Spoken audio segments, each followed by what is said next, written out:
જય સ્વામિનારાયણ. હરિસ્મૃતિ નિષ્કુળાનંદ સ્વામી રચિત ગ્રંથ.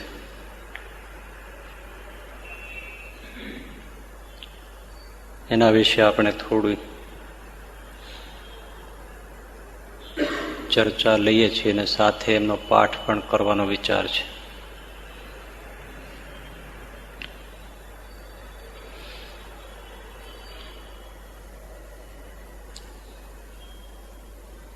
સહજ રીતે હરિસ્મૃતિનો અર્થ લોકમાનસમાં, ભક્તોના મનસમાં એમ હોય છે. હરિસ્મૃતિ એટલે ભગવાનનું સ્મરણ કરવું, સ્મૃતિ કરવી. સ્મૃતિ કરવી એટલે ભગવાનના નામનો જપ કરવો. આ જ અર્થ હોય સ્વાભાવિક સૌના મનમાં. હરિસ્મૃતિ એ ભગવાનની સ્મૃતિ રાખજો, ભગવાનની સ્મૃતિ કરજો એટલે ભગવાનને યાદ કરજો, નામ સ્મરણ કરજો. બહુ તો એવો અર્થ આવે કે ભાઈ ભગવાનની મૂર્તિ છે એને ધારજો, સ્મરણમાં લાવજો.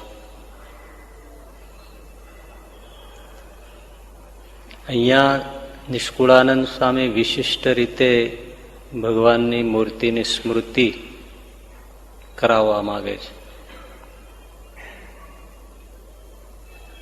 અને મને એવું લાગે છે કે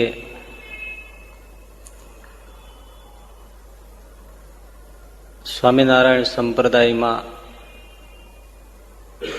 આ જે સ્મૃતિ ભગવત મૂર્તિની કરાવવામાં આવે છે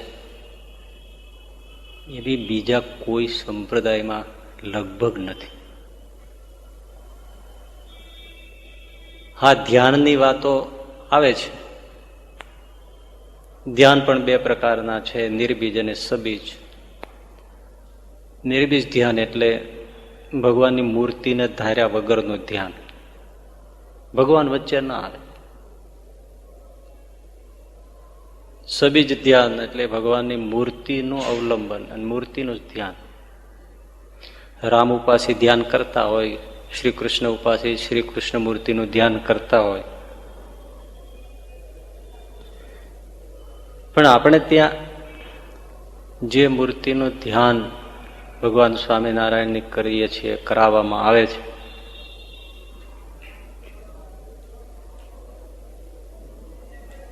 એમાં શ્રી અંગમાં, ભગવાનના શ્રી વિગ્રહમાં નાના નાના જે કઈ ચિહ્ન છે, તિલ છે, એનું ધ્યાન કરાવવામાં આવે છે.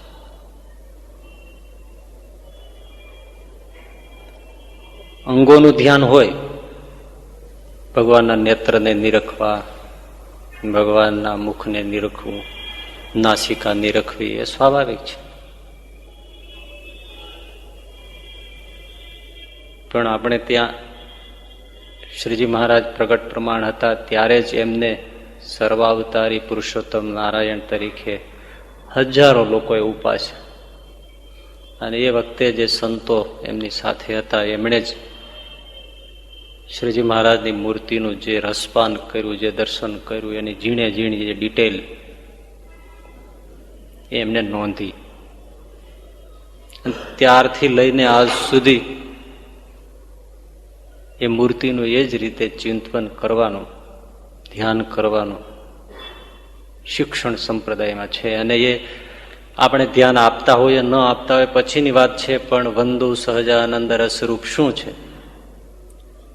ભગવાનના ચિહ્નો, એનું એમાં ગુંથન છે. ભલે ઓછું છે પણ લાઈન એ છે.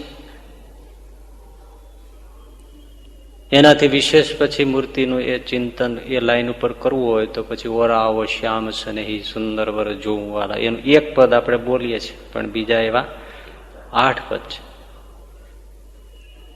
એ પ્રેમાનંદ સ્વામી રચિત છે.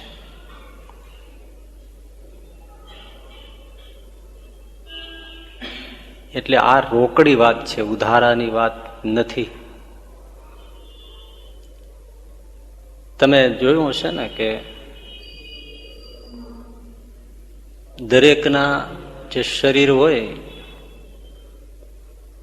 એમાં જુદી જુદી જગ્યાએ કોઈને તિલ હોય, કોઈને મસો હોય, કોઈને કોઈ ચિહ્ન હોય, એવું હોય છે.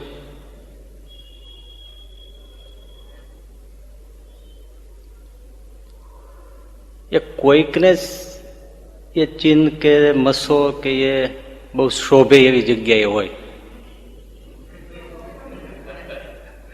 લગભગ શોભે એવી જગ્યાએ ના હોય, અને હોય તો પણ શોભે પણ નહીં. પણ ભગવાન સ્વામિનારાયણની મૂર્તિ, એને જે જે ચિહ્નો છે, જ્યાં જ્યાં તિલ છે, એ એટલા બધા શોભે છે કે મૂર્તિને જોઈને ભાન ભૂલી જાય એવા ઇતિહાસ છે. તો સ્મૃતિ છે, પણ ધ્યાન રૂપ સ્મૃતિ છે. આ જે ગ્રંથ છે એ ધ્યાન રૂપ સ્મૃતિ છે. કેન્દ્રમાં મૂર્તિ છે. થોડીક પાયાની વાત. સમાજમાં બે પ્રકારના ઉપાસકો છે.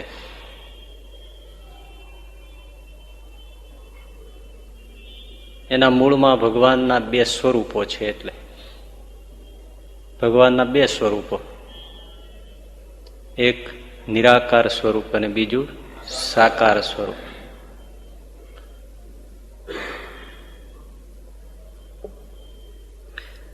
નિરાકાર માનનારા જે છે એ સાકારને ઓછું માને છે. માને તો ગૌણ માને છે, આધાર પૂરતું માને છે. સાકાર એટલે મૂર્તિ ભગવાન. અને જે ભગવાનને સાકારપણે ઉપાસે છે, એમાં ખાસ આપણે સ્વામિનારાયણ સંપ્રદાય એ ભગવાનના બંને સ્વરૂપોને માનીએ છીએ. આપણે ભગવાનના નિરાકાર સ્વરૂપને પણ માનીએ છીએ, ભગવાનના સાકાર સ્વરૂપને પણ માનીએ છીએ. પણ સાકાર સ્વરૂપ મુખ્ય છે. અને નિરાકાર એટલે સર્વત્ર વ્યાપક એવું જે ભગવાનનું સ્વરૂપ છે, અણુ અણુમાં જે સમાયેલા છે, એ ભગવાનનું નિરાકાર સ્વરૂપ છે.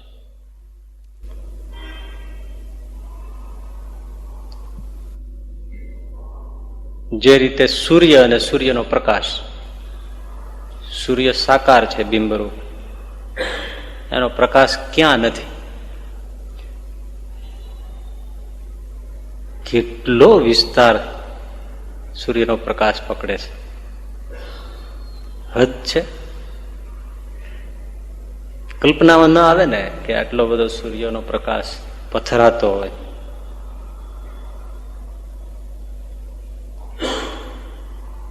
કરોડો માઇલ દૂર અને પ્રકાશ અહીંયા આવે. જેને પ્રકાશની ગતિમાં 1 સેકન્ડમાં 1,86,000 માઇલની સ્પીડથી જતો હોય, એને આ ધરતી ઉપર આવતા 8 કે 8.5 મિનિટ જેટલો ટાઈમ લાગે ને એટલો સૂર્ય દૂર. અને છતાંય આમ આપણે આ બલ્બ કરીએ છીએ, એટલે ટ્યુબ એટલી જલાવીએ છીએ, તો પછી બહાર બધો પ્રકાશ એટલો નથી. ને સૂર્યનો તમે જો ઉગ્યો એટલે આખા એટલા પટમાં બધે જ એક સરખો આમ પ્રકાશ પથરાય ને કેવું સુખ આવે. ઉગ્યો હોય તો બહાર અવકાશમાં, પણ આપણા બંધ ઓરડામાં પ્રકાશ આવે. બધું જ ઉજિયાલું થઈ જાય. સૂર્ય છે એ બિંબ જ રૂપે છે, એ સાકાર છે, અને પ્રકાશ રૂપે સર્વત્ર વ્યાપક છે. એવી રીતે જ પુરુષોત્તમ નારાયણ છે એ પોતાના દિવ્ય ધામમાં દ્વિભુજ દિવ્ય સદા સાકાર મૂર્તિમાન બિરાજમાન છે. અને એમની મૂર્તિમાંથી જે તેજ નીકળે છે, સચ્ચિદાનંદમય તેજ, એ અનંત કોટી બ્રહ્માંડોમાં વ્યાપ્ત છે, અણુ અણુમાં વ્યાપ્ત છે. કલ્પનાતીત વસ્તુ છે. અને પાછું એ મૂર્તિનું તેજ સર્વત્ર નિરાકાર જે વ્યાપ્ત છે, એ શ્રીજી મહારાજ કહે એ સાકારની પેઠે જ બધું જ સાક્ષીપણે નિહાળે છે. અને જે જેવા કર્મ કરે એવા કર્મના ફળને દેવાનું નિયંતાપણું પણ આ નિરાકાર સર્વત્ર વ્યાપક એવું જે ભગવાનનું તેજ છે એ કરે છે. માટે સર્વત્ર વ્યાપક એવું જે નિરાકાર તેજ એને પણ સાકાર જેવું જ જાણવું, કારણ કે સાકારની પેઠે જ નિયંતાપણું કરે છે. કેવી મોટી વાત છે! આ જલ્દી મળે નહીં, આટલું સ્પષ્ટીકરણ ઉપનિષદોમાં ગોતતા મળે નહીં. એ પેસ્ટપિંજન ચાલે રાખે, સર્વવ્યાપક બ્રહ્મ, સર્વવ્યાપક બ્રહ્મ, પણ જલ્દી સમજાય નહીં. કારણ કે સમજાવવું છે વ્યાખ્યાતા ઉપર આધારિત છે, અને વ્યાખ્યાતાની દ્રષ્ટિ કેટલી, ગમે તેટલા ઋષિ હોય તોય એ ત્રિગુણથી વ્યાપ્ત હોય.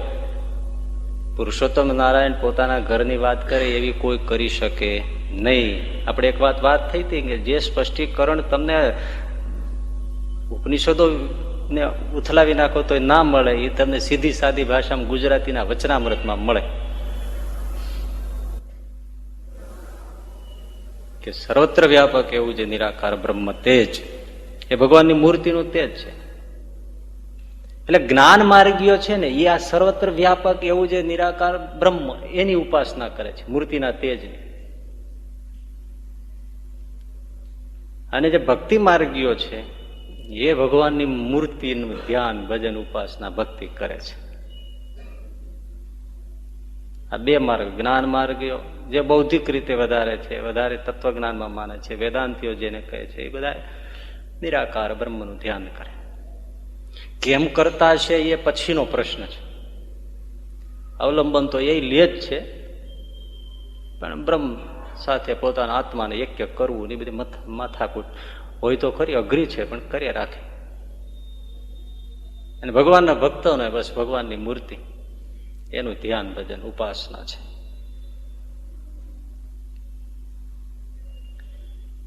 પણ એ મૂર્તિ જે છે એનું જે સુખ છે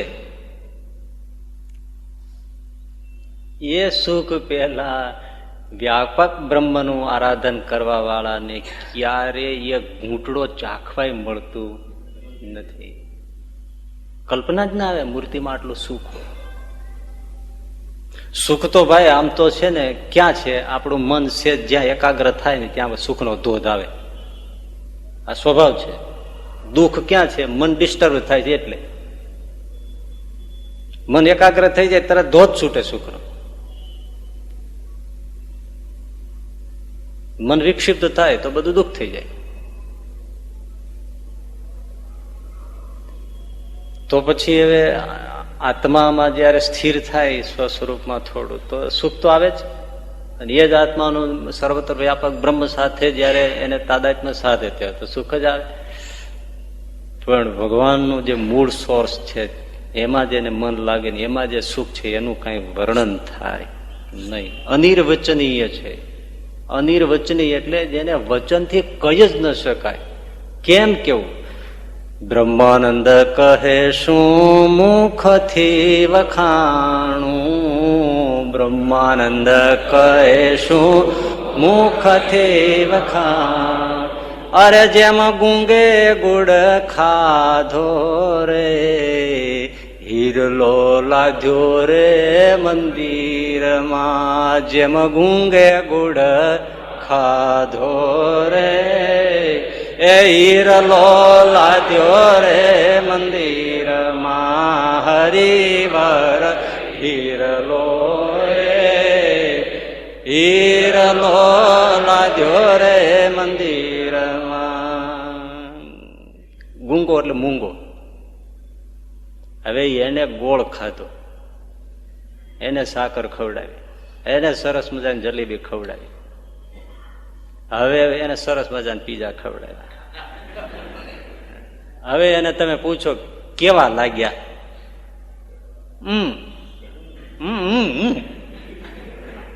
વર્ણન શું કરે? મૂંગો કેવી રીતે વર્ણન કરે? મને આવા સરસ મજાના પીઝા આવા લાગે, કોઈ કહી શકે? એ હું કરે રાખે. એમ આ સ્વાદ મૂર્તિનો બ્રહ્માનંદ સ્વામી કે એવો છે કે હવે મને તમે પૂછો કે એનો કેવો સ્વાદ, તો મારી દશા આવી છે. મારી દશા આવી છે હવે. ગુંગો ગોળ ખાઈ ગયો, મૂંગો ગોળ ખાઈ ગયો, એના જેવી છે હવે. એને તમે પૂછો બાપા મૂર્તિનું સુખ કેવું, પણ ગુણાતીતાનંદ સ્વામી તો એનાથી અદભુત વાત કરી. એમણે એક ગામડે ફરતા હતા, એક વાર હરિભગત હશે, તેમણે કીધું સ્વામી ભગવાનની મૂર્તિનું સુખ બહુ હોય તો આમ કી સુખ કેવું હોય, કેવું હોય એમ. સ્વામી કે ત્યાં ઘી ખાધું છે? હા, ઘી તો ખાધું છે. તે કેવું હોય બોલ? ખારું હોય તો ના ખારું તો ન હોય. ગળ્યું હોય તો ના ગળ્યું ન હોય. તો કડવું હોય તો ના કડવું ન હોય. તો તીખું હોય ના તીખું ન હોય. તુરું હોય તુરું ન હોય. કેવું હોય? મજા આવે.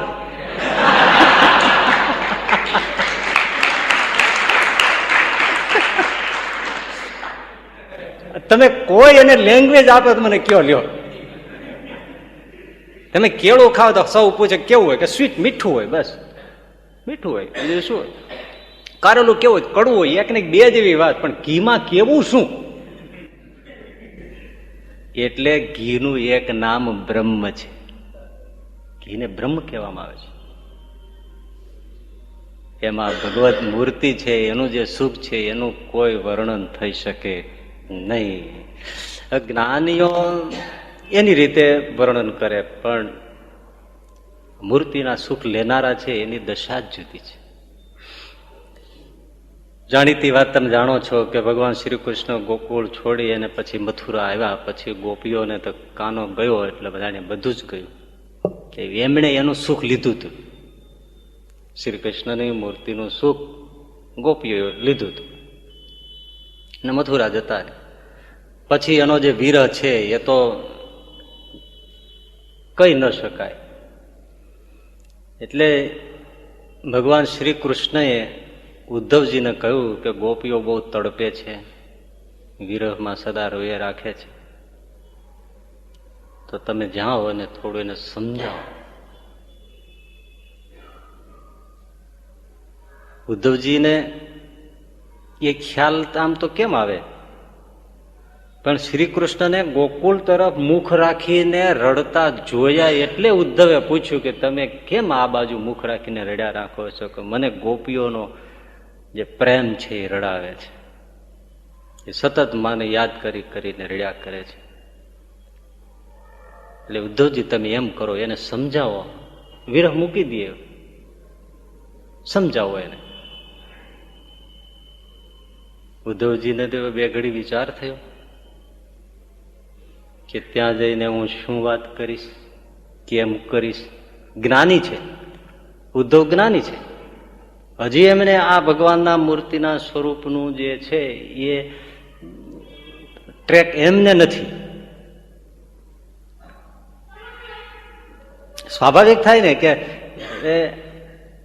એક તો અભણ અને આવો મોટો વિદ્વાન ઉદ્ધવજી મહારાજ, હવે એમની સાથે એમ જ થાય ને કે વાત શું આપણે કરવી.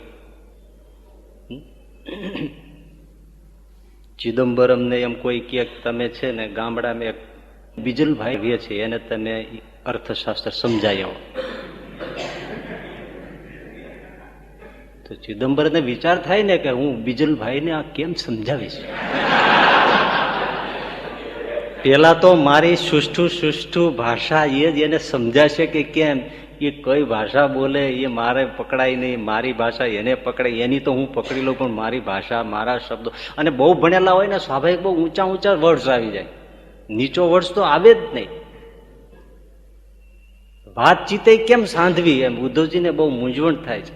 અને એ ઉદ્ધવજી એને ભગવાન મોકલે છે, એનું એક સરસ મજાનું જે કવિએ નિરૂપણ કર્યું છે ને એ બહુ માણવા જેવું છે, બહુ સરસ.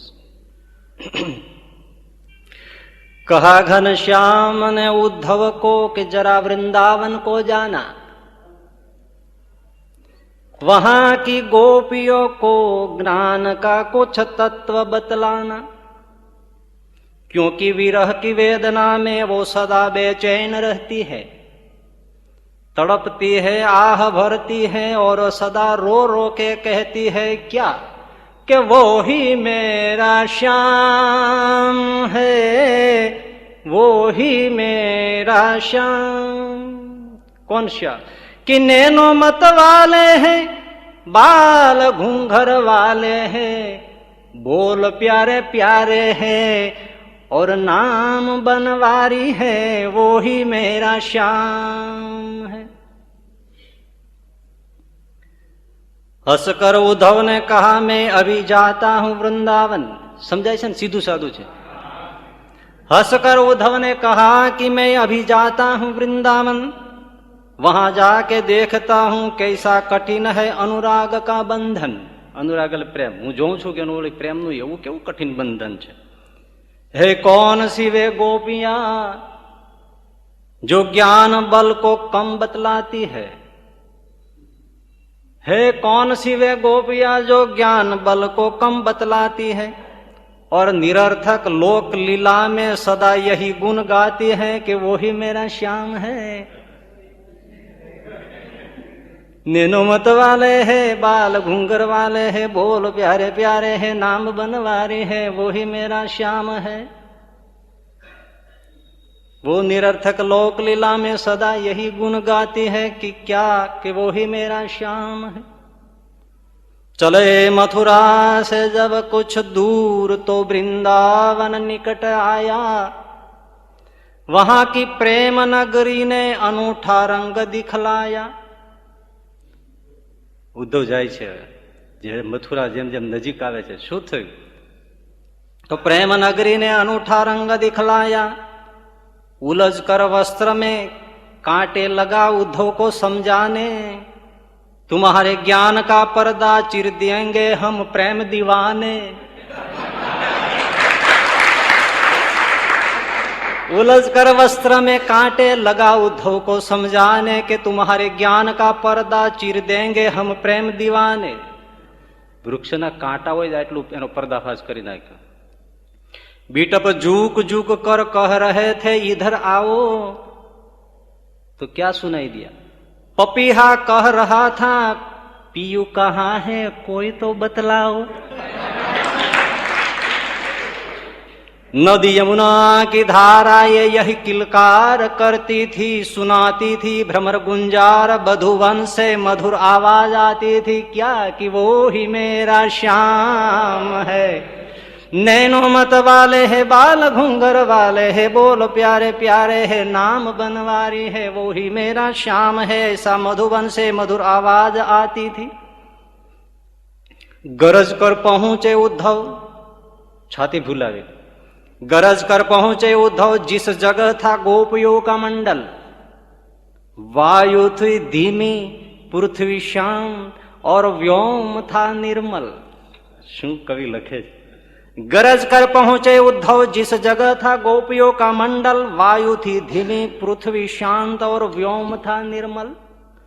सहस्त्र सखियों के बीच में थी राधिका रानी, सबों के मुख से रह रह कर निकलते थी वो ही बानी कि वो ही मेरा श्याम है। नैनो मत वाले है, बोल प्यारे प्यारे है, बाल घूंघर वाले है, नाम बनवारे हैं, वो ही मेरा श्याम है। बढ़कर उद्धव ने कहा कि मैं मथुरा से आया हूं, संदेशा श्याम का लाया हूं साथ, जो मैं साथ लाया हूं सुनाता हूं। बढ़कर उद्धव ने कहा मैं मथुरा से आया हूं, संदेशा श्याम का सुनाता हूं, जो मैं साथ में लाया हूं। जब आत्मसत्ता ही अलख निर्गुण कहाती है, शुरू की रूपोथी, जब आत्मसत्ता ही अलख निर्गुण कहाती है, तुम मोहवश होकर यही वृथा गुणगान गाती हो कि वो ही मेरा श्याम है। नैनो मत वाले है, बाल घूंघर वाले है, बोल प्यारे प्यारे है, नाम बनवारे है, वो ही मेरा श्याम है। ये तुम मोहवश होकर यही वृथा गुणगान गाती है।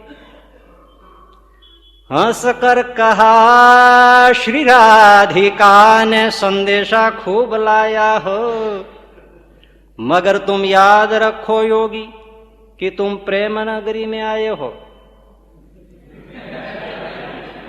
संभालो योग की पूंजी कहीं हाथों से निकल न जाए। तुम्हारी ज्ञान की पोथी हमारी विरह अग्नि में जलकर खाक न हो जाए। अलग अगर हम तुम है, अलग हम तुम है तो लगती है नजर किसी से किसी की.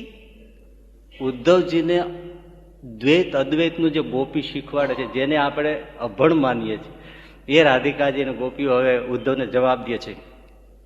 અલગ હમ તુમ હૈ, અલગ હમ તુમ હૈ તો નજર લગતી है किसी से किसी की, और निर्गुण हम तुम है तो कौन खबर करता है किसी की. હું તો અલગ છે તો એકબીજાની નજર લાગે છે, પણ જો હું તો નિર્ગુણ છે તો કોણ કોની ખબર કરે છે, કોણ કોને જોવે છે. उद्धव तुम नहीं समझे किसी को योग कहते हैं, सुनो इस तौर से योगी की द्वैत में अद्वैत रहता है. क्या है द्वैत में अद्वैत? कि उधर मोहन बने राधा वियोगिनी की जुदाई में. द्वैत में अद्वैत कैसा है? उधर मोहन बने राधा वियोगिनी की जुदाई में, इधर राधा बनी है श्याम मोहन की जुदाई में. सुना जब प्रेम का अद्वैत उद्धव की खुल गई आंखें, पड़ी थी ज्ञान मद की धूर जिसमें वहां धूरी आंखें. हुआ रोमांच तन अंदर बिंदु आंखों से निकल आया, उद्धव गिरे श्री राधिका चरणों में और गुरु मंत्र यही पाया क्या कि वो ही मेरा श्याम है, वो ही मेरा श्याम. હવે જે ગોપીઓ એને સમજાવવા ઉદ્ધવજી આવ્યા, એટલે ગોપીઓ એટલું જ કહ્યું કે તમે જે વાત કરો છો નિર્ગુણની, ભગવાન નિર્ગુણ છે, એનું ધ્યાન કરો, એમાં રમો, શું કામ વિરહથી વેદના કરો છો. ત્યારે ગોપીઓ એમ કહ્યું કે બરાબર છે ઉદ્ધવ, વાત તમારી સાચી, પણ એ નિર્ગુણ છે, એનો બાપ કોણ, એની માં કોણ? એ તમારો નિર્ગુણ જે છે એ અમારા ફળિયામાં નાચે, અમારી ભૂજાઓમાં બથમાં ગાલીને ભેટે, અમને અમારા હાથનું માખણ ખાય, અમારી સાથે નાચે, ગીત ગાય? ના, નિર્ગુણ તો શું કરે? ઉદ્ધવજી તમે વિદ્વાન છો, પંડિત છો, પણ બડી ભૂલ છે કે તમે શું કહ્યું કે હું શ્યામનો સંદેશો લાવ્યો છું. એવું આવ્યું ને, હું શ્યામનો સંદેશો લઈને આવ્યો છું. ઉદ્ધવ તમે ભણ્યા છો કે પછી આમનું ઉપરથી જ ગયું છે? એક બાજુ એમ કહો છો કે ભગવાન સર્વત્ર વ્યાપક છે, અને વ્યાપક છે એટલે બધે જ છે, અને બીજી બાજુ એમ તમે કહો છો કે હું એમનો સંદેશો લઈને આવ્યો છું. તો ઉદ્ધવ એ બતાવો, સંદેશો કોનો લઈને અવાય? કોઈક દૂર હોય એનો સંદેશો આવે, અહીંયા જ હોય એનો સંદેશો શું હોય? એક બાજુ તમે એમ કહો છો અહીંયા છે, બીજી બાજુ એમ કહો છો હું એનો સંદેશો શામનો લઈને આવ્યો છું. ઉદ્ધવજીને ત્યારે આંચકો લાગ્યો કે આમાં તો હું જ ગોથું ખાઈ ગયો. કેવી વાત ગોપીઓએ પકડી ગઈ. એક બાજુ તમે એમ કહો છો કે એનો સંદેશો લઈને આવ્યો છો, બીજી બાજુ એમ કહો છો કે અહીંયા જ છે, તો અહીંયા જ હતા તો તમે સંદેશો શું લઈને શું કામ આવ્યા? એટલે એક વાત એ છે, જ્ઞાનથી બધું કેવું સહેલું છે, પણ એ જ પ્રમાણે પાછું એની અનુભૂતિ કરવી એ તો બહુ મોટી કઠિન વાત છે. ત્યારે ગોપીઓને એ અનુભૂતિ હતી અને એ મૂર્તિનું સુખ હતું. અને એક વસ્તુ બહુ સીધી સાદી વાત, આમ તમને વાત કહું. એક જણો સાયકલ લઈને નીકળ્યો અમદાવાદ સિટીમાં રાતના. હવે ત્યારે આ વર્ષો પહેલાની વાત, અને એક એવો નિયમ કે સાયકલને પણ તમે જોયું હોય તો એક હેડલાઇટ એમ રાખતા. જોતે આપણે દેખેલું ખરું, પછી તો એ બધું ચલન ગયું, પણ સાયકલને પણ એની હેડલાઇટ હોવી જોઈએ, એવો કાયદો કાનૂન. એમ એક જણ આમથી માર કર્યો નીકળ્યો તો 4 રસ્તા ક્યાં પોલીસ હશે, એમણે જોયું તો હેડલાઇટ નહીં, એટલે એને તરત દંડો પછાડ્યો, ઉભો રાખ્યો, ગાય ઉભો રાખ, લાઇટ ક્યાં છે? પેલો કે સાહેબ જવા દો ને યાર, જવા છે ને, કાનૂન છે. કાનૂન હોય તો બરાબર છે, પણ આટલી બધી ચારે બાજુ લાઇટ છે, સ્ટ્રીટ લાઇટ છે, રોડ લાઇટ આટલી બધી છે, અહીંયા લાઇટ ન હોય તો શું ફરક પડે છે? આટલું બધું જળાહાળા છે, તમને અહીંયા ન હોય તો વાંધો શું આવે? અહીંયા જરૂર શું છે? અને વાત એ સાચી ને, અંધારું હોય તો તમે મને કયો, પણ અંધારું તો છે ને, જળાહાળા છે, તમે પછી અહીંયા એટલા ન હોય તેમાં તને વાંધો શું છે? પેલો પોલીસ કે એ વાત તમારી બરાબર છે, એટલે એ પોલીસ હેઠો બેઠો અને એના સાયકલના ટ્યુબમાંથી હવા કાઢી નાખી. પેલે કે એ સાહેબ તમે શું આ કર્યું? હું કેવી રીતે ઘર જાય? આટલી બધી ચારે બાજુ હવા છે, પછી આમે ટ્યુબમાં હોય કે ન હોય શું ફરક પડે? ચારે બાજુ હોવા જ છે, પછી આમાં હોય કે ના હોય શું ફરક પડે છે? પણ એમાં હોવી જરૂરી છે, તો જ ગતિ થાય. એમ સર્વત્ર વ્યાપક પરમાત્મા છે, પણ એ મૂર્તિમાન આપણી સાથે આવીને ઉભો રહે ત્યારે જ આપણા જીવનની ગતિ થાય. ભલે છે જ, એ તો બધે છે જ, પણ આપણને સુખ ક્યારે મળે? આપણા ટાયરમાં, આપણા પંડમાં, આપણી સામે, આપણી મોજૂદગીમાં એ ભગવાન આવે તો જ ભગવાન સુખરૂપ થાય. બાકી તો સર્વત્ર છે જ ક્યાં? અહીંયા છે, ક્યાં નથી? એક કલ્પના કરો કે મૂર્તિમાં જે સુખ છે, આપણે સુખની વાત કરીએ છીએ, સમજાય એવી કલ્પના છે. કલ્પવૃક્ષની વાત આપણે ગઈ વખતે કરી હતી. કલ્પવૃક્ષમાં શું નથી કહો? બધું છે ને. અનેક પદાર્થો જે ચાહો તે પૃથ્વી ઉપરનું બધી જ વસ્તુઓ કલ્પવૃક્ષમાં છે. શુભ અશુભ બધું જે તમે માગો એ કલ્પવૃક્ષમાં છે, ઢગલા જ થાય. પૃથ્વી ઉપરની કોઈ એવી ચીજ નહીં જે કલ્પવૃક્ષમાં ન હોય. અને પાછું કેટલું છે તમે મને કહેશો કે કલ્પવૃક્ષમાં આટલો જ જથ્થો છે? કોઈ પાર નહીં. હવે આ દુનિયા ઉપરની જે સમૃદ્ધિ છે એ એક કલ્પવૃક્ષમાંથી નીકળી છે એમ તમે માનો તો કલ્પવૃક્ષનો મહિમા કેટલો થયો? એક વૃક્ષનો મહિમા કેટલો થયો? ઓહો, આપણે તો ખાલી એક ગુજરાતનું બજેટ હોય તો અધધ થઈ જાય. પૃથ્વીનું બજેટ ગણો, આખા પૃથ્વીનું, અમેરિકા, બધા જ રાષ્ટ્ર, નેશન્સ બધાનું ગણો, બધી જે કઈ નાની મોટી બધી સમૃદ્ધિ છે એ એક કલ્પવૃક્ષમાં સમાયેલી છે. એવું કલ્પવૃક્ષ એનો મહિમા અંત આવે ખરો? તો આ બ્રહ્માંડ નહીં, આવા અનંત કોટી બ્રહ્માંડો, એ બ્રહ્માંડમાં 14 લોકની સંપત્તિઓ, એમાં દેવતાઓ, મનુષ્યો, જીવ, પતંગ, પ્રાણી, કીટ, ભ્રંગથી બધા જે પ્રાણીઓ છે, બધાની જે કાંઈ વૈભવ છે, બધાનું જે કાંઈ સુખ છે. કીડીને સુખ તો ખાંડનો દાણો મળતો છે, એને તો મિજબાની છે ને કે આજ તો ગોળનું ગાડું મળી ગયું આખું, એને તો આખી નાચ જમી જાય ને. આખી એક ખાંડના દાણામાં આખું એનો ફેમિલી પરિવાર મજા કરી લે. બધા રસોઈ હોય એને તેથી થાળ હોય, આજે પાર્ટી છે એ ખાંડના દાણામાં. એનો આનંદ તો છે ને. તમે જોજો કઈ કીડીને કઈ મળી જાય ત્યારે એટલી બધી ખુશ થઈ, આપણને ખબર પડી જાય ખુશ થઈ ગઈ છે. હવે પૃથ્વી ઉપર આટલા બધા જીવો, બધી સમૃદ્ધિ, એ બધા અનંત કોટી બ્રહ્માંડો, એક નહીં બ્રહ્માંડ. આપણું વાટકીનું શિરામણી નથી, આપણું પોતાની સમૃદ્ધિ. બે માળનું કે માનો કે 3 માળનું એક સરસ મજાનો તમારો બંગલો હોય, આ હોય, 2-3 ગાડીઓ હોય, સરસ ફેક્ટરી હોય, ને 50 કરોડ બેંકમાં પડ્યા હોય, ને માગો એટલું બધું, 2-5 નોકર હોય, તો કેમ થાય? ઓહો થાય. દેવતાઓનું, બ્રહ્માદિક દેવતાઓનું સુખનું કઈ વર્ણન કરું? આપણે તો 3 વર્ષે એક પેન્ટ બદલાવી એટલો વેત હોય તો એ માનીએ છીએ કે જલસા છે. દુનિયા બ્રહ્માંડોના જે સુખ એની ગણતરી નહીં. હવે વિચારવાનું એ છે કે આવા અનંત કોટી બ્રહ્માંડના જીવો, એ બધાની જે સમૃદ્ધિ, બધાનું જે કઈ સુખ, એ બધું સુખ અને સમૃદ્ધિ પદાર્થ માત્ર એ બધું જ એક ભગવાનની મૂર્તિમાં છે. એમાંથી બધું નીકળે છે. એ મૂર્તિનો મહિમા કેવો અને પાછું કેટલું નીકળે છે એવું છે, અનંત છે. એટલે શું કહેવાય છે? નેતિ. એનો કોઈ અંત જ નથી.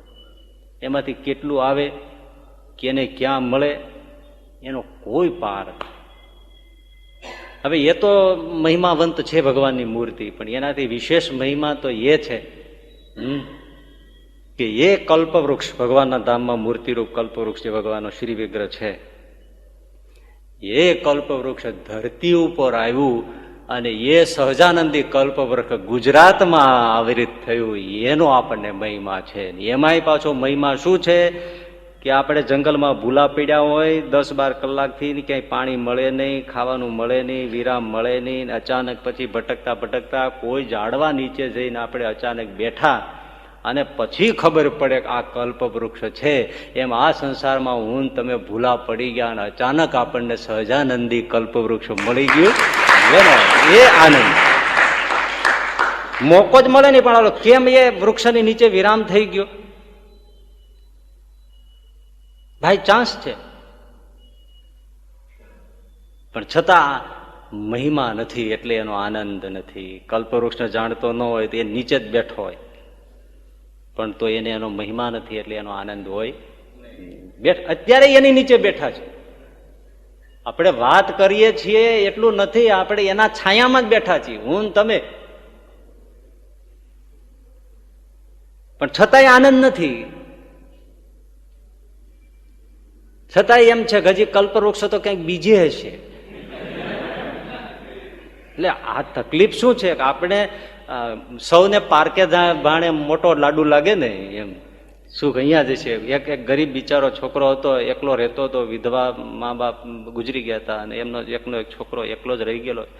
પછી મજૂરી મળે તો ખાય પીએ, તૂટેલી ફૂટેલી એક ખડકી જેવું એનું મકાન, ધાંગડિયા જેવું, ને દુઃખી દુઃખી બિચારાને ખાવા પીવા મળે તો મળે, પણ એ મા બાપે મૃત્યુ પામેલા, નિરાધાર છોકરો કેટલો ભાગ્યને દોષ દેતો હશે, મારું દુનિયામાં કોઈ નહીં, એનું પેટ પૂરતું ખાવાય ન મળે. રોજ સવારે ઉઠીને એને રડવાનું કામ. એમાં છોકરો બિચારો રડતો હતો, રોજ ઉઠીને રડવાનું. એ રડતો હતો, રડતા રડતા એની આંખ લૂછતો હતો.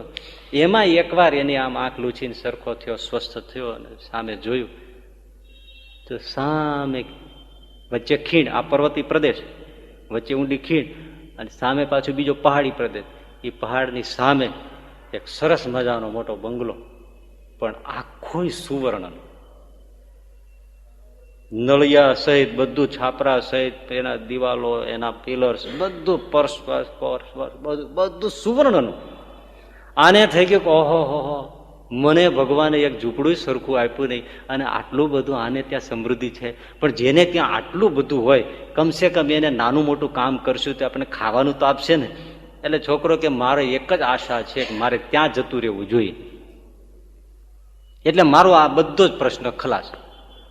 છોકરાની હિંમત આવી, અને આટલો સુખી માણસ હોય તો મને તો કઈ નહીં, તો આજના દિવસનું તો ખાવા આપશે જ, પછી હું એની મજૂરી કરીશ, પણ ગમે ત્યારે પૂરું કરી લઈશ. અહીંયા પડ્યા રહેવાનો કોઈ અર્થ નથી, કંદમૂળ ધરતીમાં ખોદી ખોદીને ખાવાનો. સાહસ કરીને પહાડી ઉતરી, રખડતો સવારનો નીકળ્યો, ત્યારે સાંજ સમયે પેલો છોકરો ત્યાં પહોંચ્યો. પણ શું થયું, જે મકાનને સુવર્ણનો મહેલ માનીને ત્યાં ગણીને ગયો હતો, જેવો ત્યાં સૂર્યાસ્તને થોડી વાર તેને માંડ માંડ પહોંચ્યો, 12, 10, 11, 12 કલાક ચાલ્યો, થાકીને લોથ ફોયો થઈને જ્યાં ત્યારે પહોંચીને જ્યાં જોવે ત્યાં ખંડેર હતું. ઓહો, આ શું મેં જોયું, એ શું? આ તો ખંડેર છે, કોઈ બારી બારણાના કોઈ છાપરા નહીં, ઠેકાણા નહીં, વર્ષો પહેલા કોઈ રહીને જતું રહ્યું હોય એવું ખંડેર પ્રદેશ. એક તો બિચારો ભાગ્યને દોષ દેતો હતો, અને આટલો રજળપાટ કરીને જીવને જોખમે પહાડી ઉતરીને ત્યાં પહોંચ્યો, સુવર્ણનો મહેલ માનીને સુખની આશાએ, જ્યાં ત્યાં પહોંચીને જેવો ત્યાં ગયો ત્યાં તો ખંડિયાર નીકળ્યું. કોઈ વસ્તુ નહોતું. હવે વસ્તુ હોત, કોઈ રહેતું હોત તો એને આજનો દિવસ તો પાણી કે ખાવાનું કંઈક આપત, પણ કોઈ હતું જ નહીં. બિનવારસી હતું, તૂટેલું ફૂટેલું ખંડિયાર જેને કહે છે ને એવું. છોકરો બહુ રડ્યો બેસી, વળી પાછા પોતાના ભાગ્યને સહારે આંસુ લૂછીને જેવું દ્રષ્ટિ છોડી સરખી કરી, અને જ્યાં જોવે ત્યાં પોતાનું સામે તો હતું જ ને. અત્યારે હવે સૂર્યાસ્ત આમ હતો, કિરણો આમ પડતા હતા, પોતાનું ખંડિયર હતું ને ઝૂંપડું, એ અત્યારે એને સુવર્ણનું લાગતું હતું. આ કોનો મહેલ છે સુવર્ણનો? પછી એને ખબર પડ્યો કે આ તો મારો જ મહેલ છે. પણ સૂર્યના પ્રકાશથી સુવર્ણનું લાગતું હતું, હકીકતમાં કઈ હતું નહીં. એમ બીજે જ લાગે છે. સુખ બેઠા હોય છે ત્યાં આપણને દેખાતું નથી. હા, ન દેખાય. સારા સાધુ મળ્યા ને તો એમ થાય કે બીજે જે હોય તો ગોતી લેવા જોઈએ. એવું ને એવું બધું ક્યાંય હોય તો દેવી દેવતાઓ બધા ફેરવા જ રાખે છે ને બધું.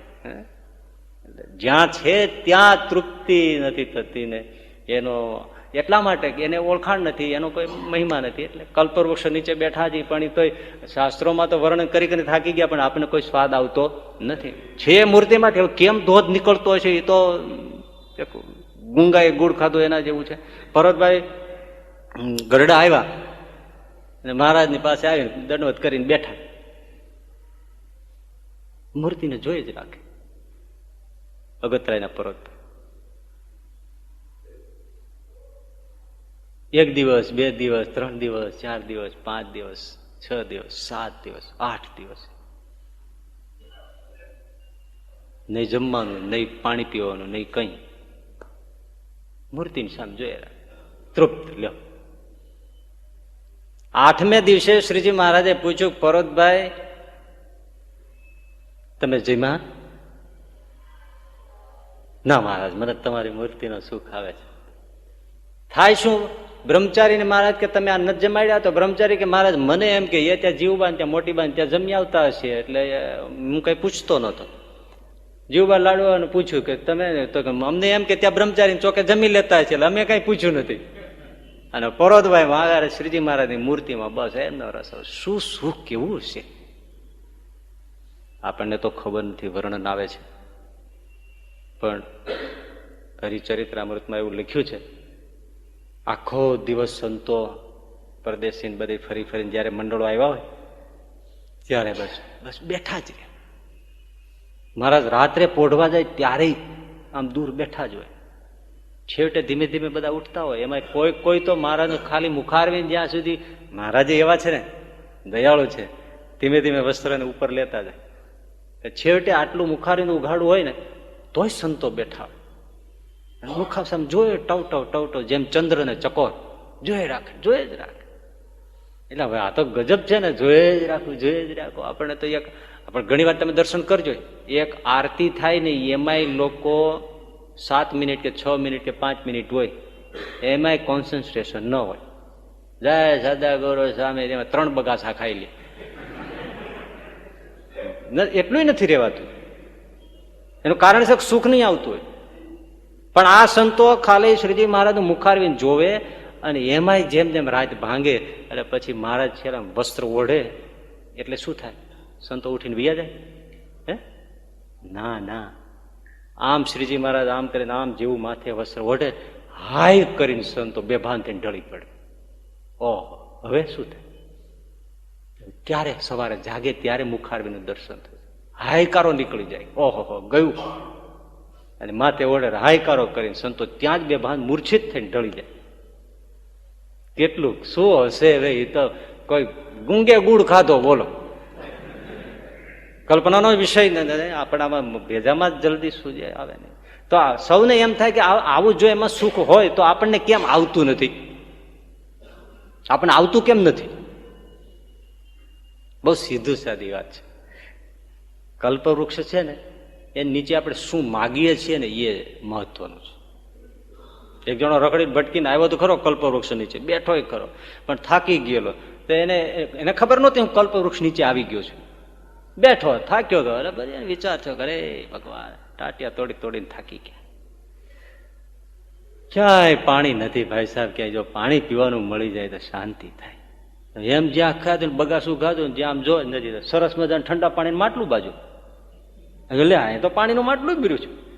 એવું ઘટક ઘટક ઘટક સરસ મજાનું પાણી ઠંડુ, 2-3 એમનો ગ્લાસ પી ગયો, શાંતિ થઈ ગઈ. પછી એને થઈ ગયું કે અલા ભાઈ પાણી તો મળી ગયું, પણ જો જમવાના સરસ મજા રોટલા, અત્યારે હું શિયાળો છે તો રીંગણાનું ભરથું સરસ મજાનું, ટમેટા કોથમરી નાખેલો એવું સરસ મજાનું, આદુની ઝીણી ઝીણી કટકી સમારી નાખ્યા, લીલા ધાણા નાખ્યા હોય, આ બધું લાઈ જીરોનો જરા રાઈ જીરોનો સરસ મસાલો કર્યો હોય, અને જે નથી સમજતા એમણે જરા લસણનો વઘાર દીધો હોય.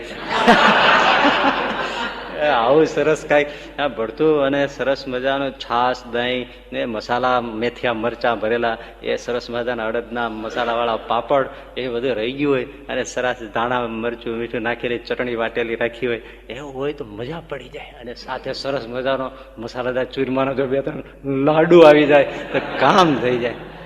હવે આ તો જ્યાં મનમાં આવા સંકલ્પ કરે છે ત્યાં તો આમ જોવે તો સરસ મજાનો થાળ આ તો સરસ જમી લીધું. જેમાં પછી એમ થયું કે આ તો ઊંઘ ચડી છે, પણ આમાં કેમ શું? ચારે બાજુ આવી છે વગડા, સરસ મજાનો ઢોલિયો હોય તો સુવાની મજા આવે. એને ઢોલિયો ચડ્યો, દેખે તો સરસ મજાનો ઢોલિયો. આને થયું કે વાળું આવું બધું થઈ જ રાખે છે. એ કઈ તે આ ઝાડી જંગલ જેવું છે, તે ક્યાંય સિંહ બી તો નહીં હોય ને?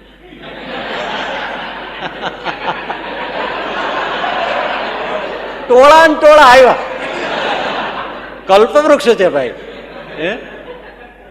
કોઈ એમ પછી કલ્પવૃક્ષ નીચે કે ઓહો આ તો જાડી જંગલ જેવું, અહીં કઈ સાપ વીછી તો નહીં હોય ને, ત્યાં તો ઢગલમ ઢગલા. હવે એ તો એને કલ્પના કરીને આવ્યું. કલ્પવૃક્ષ તમે એમને કઈક શિખામણ દેતું નથી કે ભાઈ આ ન મગાય. હવે જે કાંટાની પથારી માગે, સાપ વીંછીની કલ્પના કરે અને પછી કે મને વેદના થાય છે, મને સુખ નથી આવતું, મને સિંહ ડરાવે છે, કોઈ કે આ તો બધું પલિત ને ભૂત પ્રેતની માયા નહીં હોય ને, આ બધું ભૂત નહીં રહે તો હો કરતા ભૂત ન આવે, તો એને કલ્પવૃક્ષ છે એ દુઃખદાયક થઈ ગયું, ઉલટાનો દુઃખી થઈ ગયો. માગ્યું એને એવું નીકળ્યું. વિચાર આપણે એક કરવાનો છે કે આ બધા દુનિયાના પદાર્થો છે એ માટે જ ભક્તિ નથી કરતા. આ માળા શેના માટે લીસી થાય છે તમે વિચાર કરો. આ નિયમ લેવાય છે, બધું થાય છે, ભક્તિ શેના માટે છે? કેવળ નિષ્કામ ભાવે ભજન કરનારા હોય એવા કેટલા.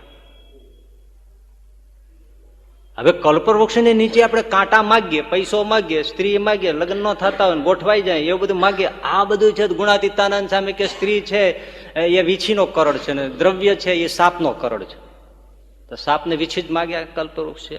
એટલે માગતા માગજો, જરૂર પડતી હોય છે, પણ આ તો એક વાત છે. પણ આ કહેવાનું કે કલ્પવૃક્ષ છે મૂર્તિ, તો જે સુખ પર્વતભાઈ જેવાને આવે છે આપણને કેમ આવતું? પ્રશ્ન ત્યાં છે સમજવાનો.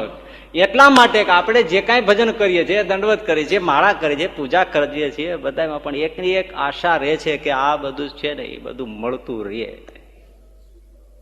અને શ્રીજી મહારાજ દયાળુપણું પણ આપણે ક્યારે અનુભવે? એના ગુણગાન છાતી છાતી ભૂલે, ગજગજ ભગવાન બહુ દયાળુ છે. ક્યારે? આપણા કોઠાર ભરાઈ જાય ત્યારે. આપણને કોઈ આમ મેળ ન પડતો હોય અને સરસ મજાના બંગલા નાંદ બધું થઈ જાય તો બહુ સહજાનંદ દયાળુ હોય, એ તો કેવું પડશે. પણ મૂર્તિનું સુખ જોતું હોય એવું તો હવે જે માગ્યો જ નથી તો કેવી રીતે આવે? ટાર્ગેટ જ નથી તો ક્યાંથી આવે? અને જે માગીએ છીએ ભગવાન તો મૂર્તિ કલ્પવૃક્ષ છે એ સ્વાભાવિક રીતે જેટલું અનુકૂળ, પેલું કલ્પવૃક્ષ તો વિચારતું નથી પણ આ કલ્પવૃક્ષ તો વિચારે છે, પછી એવું લાગે તો દે છે, એમ થાય કે આ બધું દુઃખી થશે તો નથી દેતા, પણ છતાંય જે દે છે એ પદાર્થ તો લૌકિક જ છે ને. કોઈના લગ્ન ન થતા હોય પછી ઠાકોરજીની પાસે ઉભો રહીને એક પગે બહુ માનો કે બહુ માળા કરે પછી ઠાકોરજી કે મારો રોજ મીંડો છે, જા તારું થઈ જાય છે, જા. એ થઈ જાય તો એમાં ભગવાન કઈ સુખની ગેરંટી નથી આપતો. ગોઠવાઈ ગયું એ વાત અલગ છે, પણ ગુણાતીતાનંદ સામે કે આમાં એ સુખની કઈ કલમ જ કોઈ નાખી નથી તો સુખ નીકળે ક્યાંથી? જેમાં સુખ છે જ નહીં, નીકળે ક્યાંથી? કેવી રીતે પાણીને ગમે એટલું વલોવો, નિષ્કુળાનંદ સામે કીધું એમાંથી ઘી માખણ નીકળે એ તો કલ્પના રાખવી જ નહીં, તો આમાંથી સુખ તો નીકળે જ નહીં. ચાહીએ છીએ લેવા પણ નીકળે નહીં, એનું શું કરવું? હોય ને તો હોય જ નહીં તો નીકળે કેવી રીતે? એક બહુ મોટો અધિકારી એને જેલની મુલાકાત લીધી,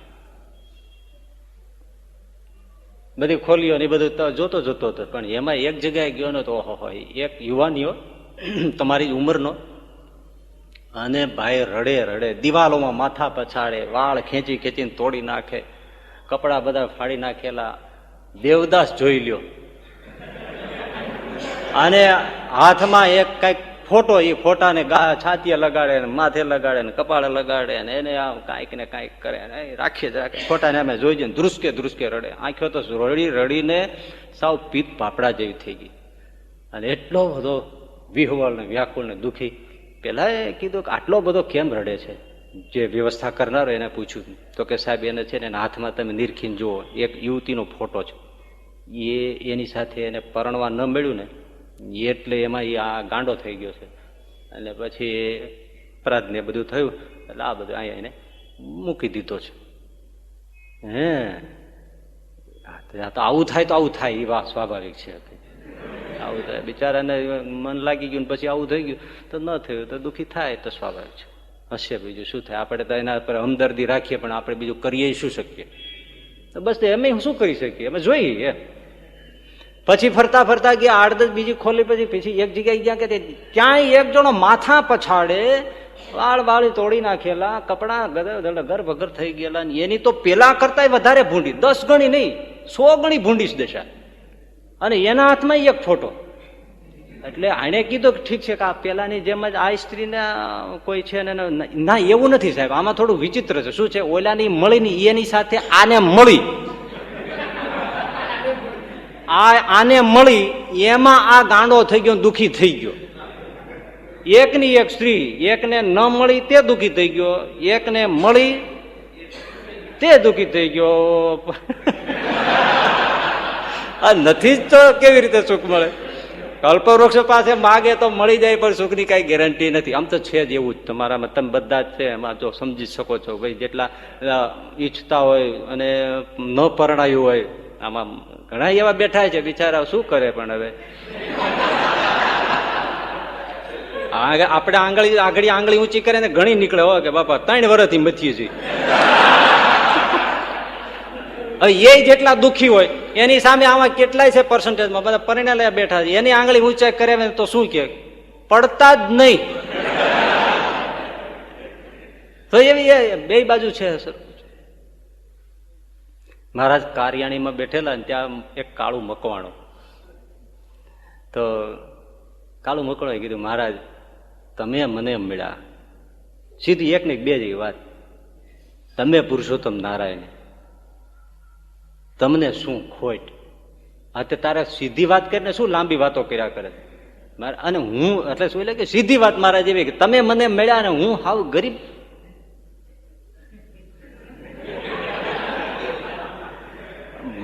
મહારાજ કે પણ તારા નસીબ હોય એવો, નસીબ તો ફેરવવું તમારા હાથમાં નહીં.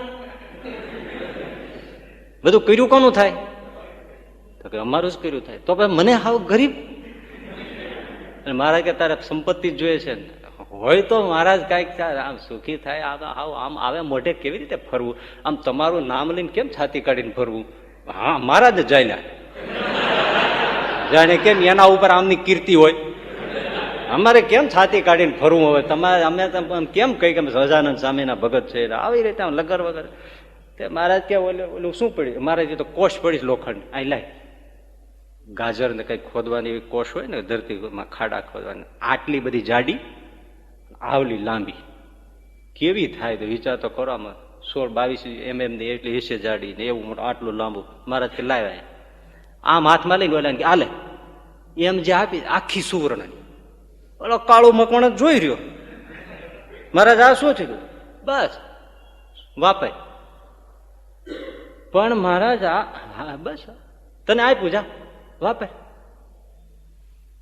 જાજી જા જા તારે જ્યાં સોની ત્યાં ક્યાંય દેવું ને દઈ ને જે લઈ આવ લઈ આય, તમ તારે હું અહીં બેઠો છું. પણ મહારાજ આ લઈ નીકળાય નહીં, મારી નાખે કોક. આવો લાકડો. અને એ ગામમાં અત્યારે અમદાવાદમાં લઈને નીકળ્યો હોય તો અહીંથી માનવ મંદિર સુધી ન પહોંચવા જાય. આવો લાટો લઈને નીકળે જો, હે નીકળે. તમે સ્કૂટર 4 વ્હીલ લઈને નીકળો ને ડેકી મૂકીને, તોય તમારી પાસે 10 ગઠિયા પડી જાય કે આની પાસે આટલું બધું છે. પહોંચવા દે તમને માનવ મંદિર? ઓલો કે મહારાજ આ તો, મહારાજ કે હવે તને આપ્યું. તે ઓલો બિચારો એને કોથળો કઈક ગતિયા હોય કોથળામાં નાખ્યું ને આમ બાંધે ને તેમ બાંધે ને. મારે કે શું કરે મહારાજ? હવે આ તો જાળવવાની મુશ્કેલી છે. મારે કે પણ રાળવું શું કામ આપણે વેચી આવીને? આમાં ન નીકળે, રાત થવા દો. અંધારું થયું એટલે એક સોની છે એને ત્યાં ગયો. ત્યાં જઈને સોની માજર ને ખાકળ કખડાવી. સોની કીધું કે શું છે? રાણો દીદાર, આ તો ઓળખે આખું ગામ. શું છે અડધી રાતે? તારે કઈ સોનાનો દાગીનો ઘડાવો છે? અરે ઘડાવવાની વાત નથી, માજન અંદર તો આવવા જ દો.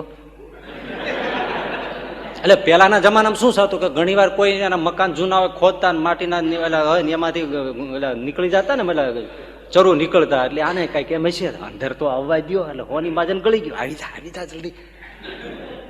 ઓસરીને કોરે બેસાડીને કીધું શું છે? ત્યાં તો કોથળો ખોલ્યો. ખોલીને એને કીધું મહાજન આ હોનું વેચવું છે. એટલે ફાનસની વાઈટ ચડાવી, આમ જોઈ આટલી બધી આવી લાંબી, આટલી બધી જાડી. ફોન હા કરતા નીકળી ગયો ને તે ફોની વયો ગયો.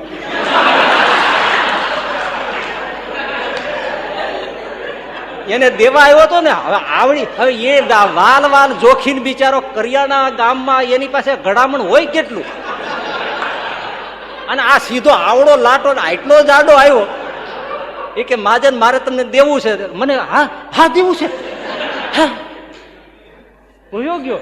કાળો મકવાણો તો માર્યા હતો, એ પાછું વેટી લબોચો કરીને દોડતો મહારાજ પાસે આવ્યો. શ્વાસે સમાય નહીં. મહારાજ કે મહારાજ આનું તમારે જે હતું ને એમનું પાછું કરી દો. મહારાજ કે કાં શું છે? એકનો તો ભોગ લીધો, હવે આ મહારાજ આ કેટલાને મારે નક્કી નહીં. તમે હતું એવું કે મારે કે હાલે હતું એવું ને પાછું કોઈ થઈ ગઈ જા મજા કરી, હવે તાર પૈસો જોઈ ના મારે આમનું સારું છે. કલ્પવૃક્ષ છે પણ આપણે સુખ મૂર્તિનું નથી આવતું. એનું કારણ એ છે કે આપણે હંમેશા લૌકિક ઈચ્છાથી જ ભગવાનને ભજીએ છીએ. ત્યારે પરોતભાઈને સુખ આવતું હતું, કારણ કે પરોતભાઈ ભગવાનની મૂર્તિ પાસે શું માગતા? એ અગતરાયનું ખેતર, એ બળદિયા લઈ નીકળ્યા હોય, એ હળ હાંકતા હોય અને પરોતભાઈ એમ કે ઓહો સહજાનંદ મહારાજ, હે સ્વામિનારાયણ પ્રભુ, ઓહો તમે નરસિંહ અવતાર ધાર્યો છે ત્યારે તમે કેવા લાગતા હશો? કૃષ્ણ અવતારમાં વાંસળી, હાથમાં ત્રિભંગી લઈ દઈ હોય મૂર્તિ, એ તમે કેવા લાગતા હશો? એમ જ્યાં ચિંતન કરે તે 24 અવતારોના એને દર્શન થાય. ઓહો, કારણ કે એને બીજું કઈ માગ્યું, એને કોઈ બીજો રસ જ નથી. મૂર્તિનો પ્રતાપ છે, એમાં બધું જ છે. પણ એનો અર્થ એવો નથી કે આ લોકનું આમાં નાસીપાસ થઈ જવાની જરૂર નથી, કે હવે આ લોકનું કાંઈ ભગવાન નથી આપતા, એવું નથી. એ તો હાવ સીધે સીધી વાતો છે, બીજી આગળ આવશે. પણ વડોદરાના શ્યામભાઈ હતા તો બસ ધ્યાન ભજનનું જાણ, જયારે જોવો ત્યારે અખંડ દિન રાત એનું એ જ કામ. માડી પોતે એકલા, પોતાને વિચાર થાય કે હવે હું આમનમ ધ્યાન ભજન કરી રાખીશ, તમારે રોટલા પાણીનું શું? એમ ધ્યાન ભજન માંથી જે આંખ ઉગાડી, ક્યાં મારા થાળ લઈને આવ્યા, લ્યો માજી જમો, સરસ રોટલી, આ કેરીનો રસ ને બધું એવું લખ્યું છે ભક્ત ચિંતામણી નિષ્કુળાનંદ સામે, કે બધું સરસ મજાનું આ જમ. રોજ મહારાજ એને થાળ લઈને જમાડવા આવે. આવું જાણ્યું છે કે રોજ. પછી માજીએ કીધું મહારાજ તમે રોજ આવી રીતે ધક્કા ખાવ ને એ મને સારું નથી લાગતું. પણ તું બેઠી બેઠી સંકલ્પ કર્યા રાખે મારે ખાવા પીવાનું શું, તો શું કરવું મારે તને દેવું તો ખરું ને. મહારાજ તમે આવો એ સારું નથી લાગતું. સારું લ્યો. પછી 15 દિવસનું રોજે મારા દર 15 દિવસે લોટ, લીલું કઈ શાકભાજી એ બધું મહારાજ ત્યાં મૂકી જાય. એટલે 15 દી રાંધી ખાય, જેવું ખૂટવાનું થાય ને પાછું મૂકી જાય. ડોસી જીવા ત્યાં સુધી શ્રીજી મહારાજ માથે કોથળા ઉપાડીને એને ત્યાં મૂકવા આવતા. વસ્ત્રો ફાટી જાય તો એને કાપડ મૂકી જાય, એટલે આમાંથી પહેરજે, તારે એમાં પૈસા જોતા હોય તો આમાંથી વેચજે, એમાંથી રોકડા કરજે ને વાપરજે. લે છે ને કલ્પવૃક્ષ શ્યામભાઈ વડોદરાના, એટલે કલ્પવૃક્ષ છે. એ મૂર્તિની અંદર સુખ છે, સમૃદ્ધિ છે, શાંતિ છે, બધું છે. પણ એનો મહિમા આપણે જે રીતેની ઉપાસના કરીએ એ રીતે એમાં આવે છે. એ મૂર્તિમાં મન લાગે કેમ, એનો મહિમા સાથે જે વર્ણન છે એ આમાં છે. આ ચિંતામણીમાં કલ્પવૃક્ષનો મહિમા ઓળખવો અને એ કલ્પવૃક્ષમાં ચોંટવું, એ આ પ્રયાસ છે, એનો આ માર્ગ છે. મનોહર સુંદર મૂર્તિ સહજાનંદ સુખરૂપ, નખ શિખ સુધી નિરખતા આવે આનંદયનો. પ્રથમ પ્રભુ પ્રગટને રાખું હૃદયામાં, અંગોય અંગ અવલોકીને અંતર રહું છાય. પુરુષોત્તમ પરમ દયાળ કે નાથ નિરખ્યા છે, શ્રી ભક્તિ ધર્મના બાળ કે નાથ નિરખ્યા છે. સુખદાયી સહજાનંદ કે નાથ નિરખ્યા છે, સત્સંગી ના સુખ કંદ નાથ નિરખ્યા છે. અંગો અંગમાં અવિનાશ કે નાથ નિરખ્યા છે, તેણે હૈયે છે ઉલ્લાસ કે નાથ નિરખ્યા છે. પ્રથમ પેખીને બે પાવ કે નાથ નિરખ્યા છે, આવે અંતરે ઉછાવ કે નાથ નિરખ્યા છે. અંબુજ અરુણ વરણ બે ચરણ કે નાથ નિરખ્યા છે. હરિભક્તના ભય હરણ કે તેમાં શોભે ચિહ્ન 16 નાથ નિરખ્યા છે. અવલોકે સુખ અતોલ કે નાથ નિરખ્યા છે. જમણા ચરણના ચિહ્ન જોઈ નાથ નિરખ્યા છે. સ્વસ્તિ અષ્ટકોણ છે સોય કે નાથ નિરખ્યા છે. વજ્ર અંકુશ ને ધ્વજ નાથ નિરખ્યા છે. જબ જાંબુ કહીએ કંજ નાથ નિરખ્યા છે. પગ બેવું માં ઉર્ધ્વરેખ નાથ શોભે અતિશય વિશેષ નાથ નિરખ્યા છે. પગ ડાબે ચિહ્ન 7 નાથ નિરખ્યા છે. સદા સુખદાયી સાક્ષાત નાથ નિરખ્યા છે. મત્સ્ય ત્રિકોણ ને વ્યોમ નાથ નિરખ્યા છે. કળશ ધનુષ ને સોમ નાથ નિરખ્યા છે. ગોપદ સોતા ગણીએ 7 નાથ નિરખ્યા છે. 16 ચિહ્ન 21 નાથ નિરખ્યા છે. બસ આટલામાં હજી કેવળ ભગવાનના ચરણના 16 ચિહ્નની વાત આવી છે. ચિહ્નનું ધ્યાન કરતા હોય એવા બહુ ઓછા. ખાલી સ્મરણ કરવું એ અલગ વસ્તુ છે, ધ્યાન કરવું એ બહુ અલગ વસ્તુ. ધ્યાન એ છે નિર્વિચાર થઈને, આમ તો ધ્યાનનો અર્થ નિર્વિચાર દશા છે. ભગવાનની મૂર્તિને નિરખતા નિરખતા નિરખતા શૂન્ય ભાવને પામી છે. પણ આ ચિહ્નના ધ્યાનમાં એ ચિહ્નને નિરખતા નિરખતા નિરખતા એમાં રસ લીન થઈ જાય.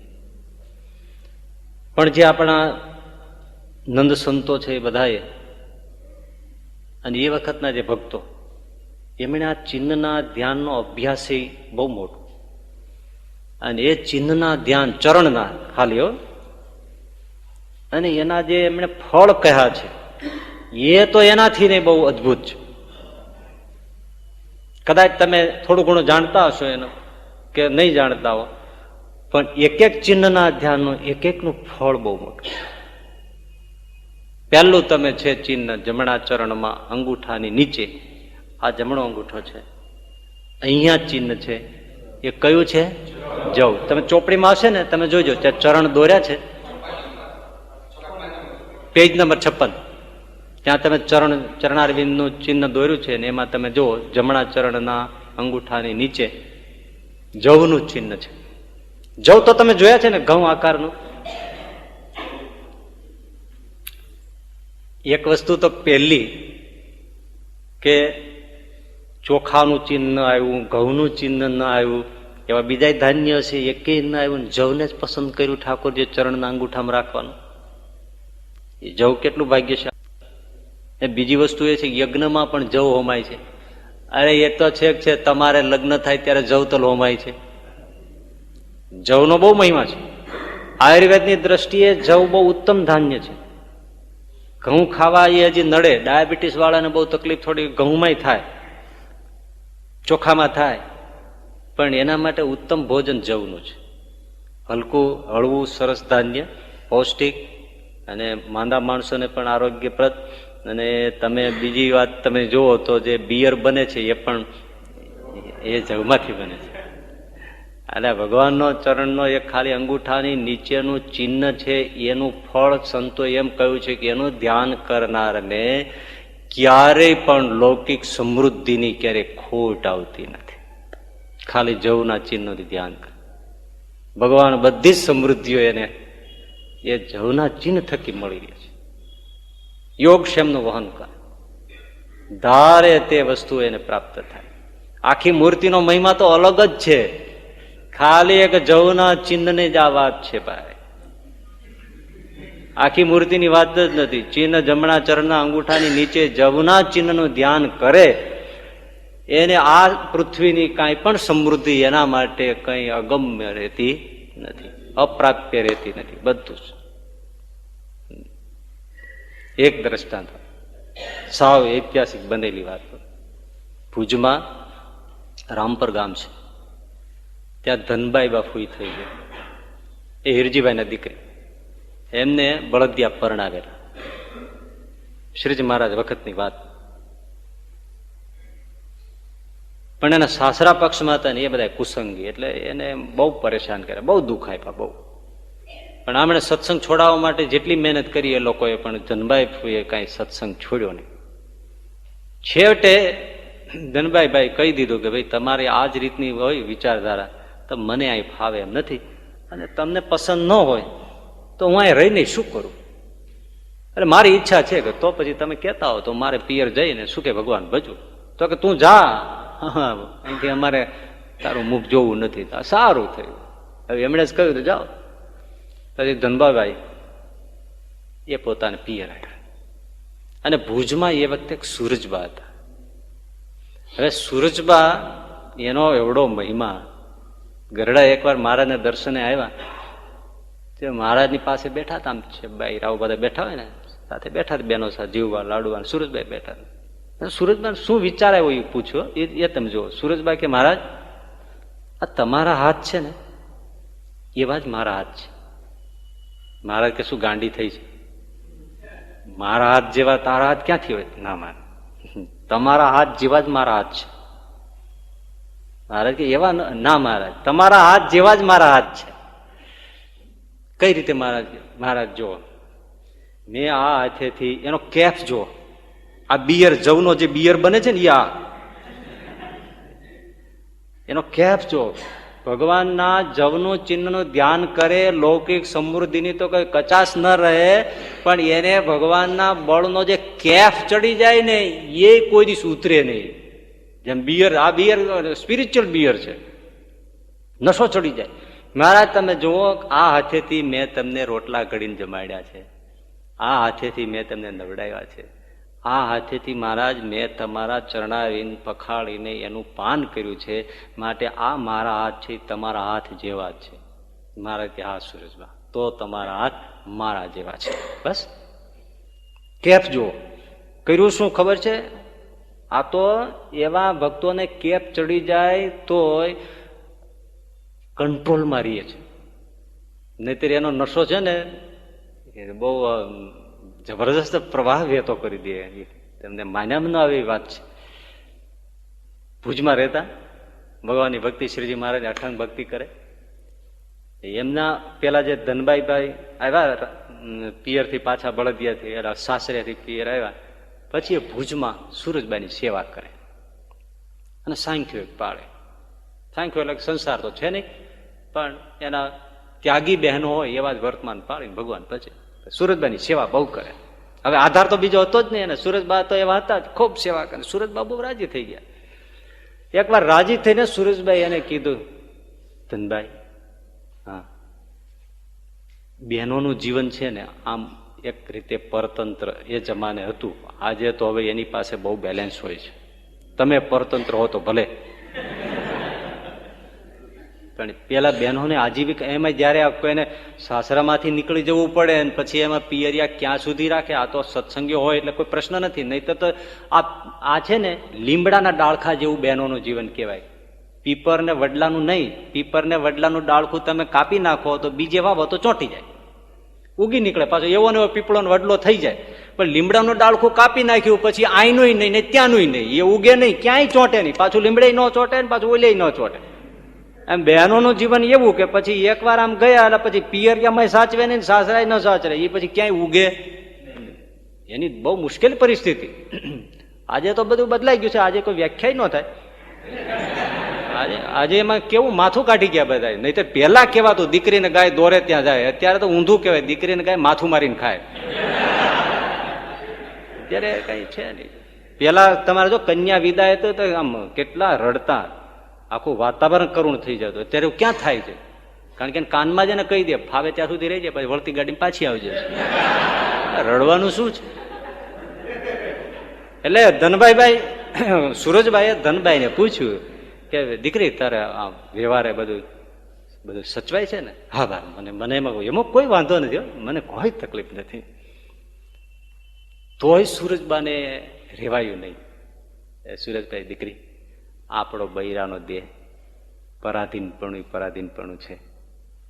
આલે આ 5 રૂપિયા હું તને દઉં. કોરી સિક્કાના કોરી આવતી ને પેલા ચલણ રૂપ, પેલા ચાંદીના સિક્કાઓની, એટલે કચ્છમાં એ ત્યારે કોરીનું ચલણ કહેતા, આપણે રાણી સિક્કા કહેતા. એવી 5 કોરી એને આપી, લે વાપરજે, તને કામ આવશે. 5 કોરી એ બહુ કહેવાતી ને ત્યારે. એટલે ધનબાઈ લઈ લીધા. પણ ધનબાઈ સુરજબાનો મહિમા સમજે. એને એમ થાય કે સુરજબા હું ત્યાં બીજો કોઈ આવે ને 5 રૂપિયા દઈ દે, એમ મને કઈ દીધું હોય? આવા સુરજબા એ મને 5 રૂપિયો જ દે, અને 5 રૂપિયા શું એવું હાથે શું નાખે? આવડા મોટા મહામુક્ત આવું દે. પ્રેમથી લઈ લીધા, કોથળી મૂકી દીધા. બસ જ્યારે કાંઈ ખર્ચો કરવો હોય કોથળીમાં હાથ નાખે, એમાંથી કોરી કાઢે, વાપરે. અંદર 5 ને 5 કોરી હોય.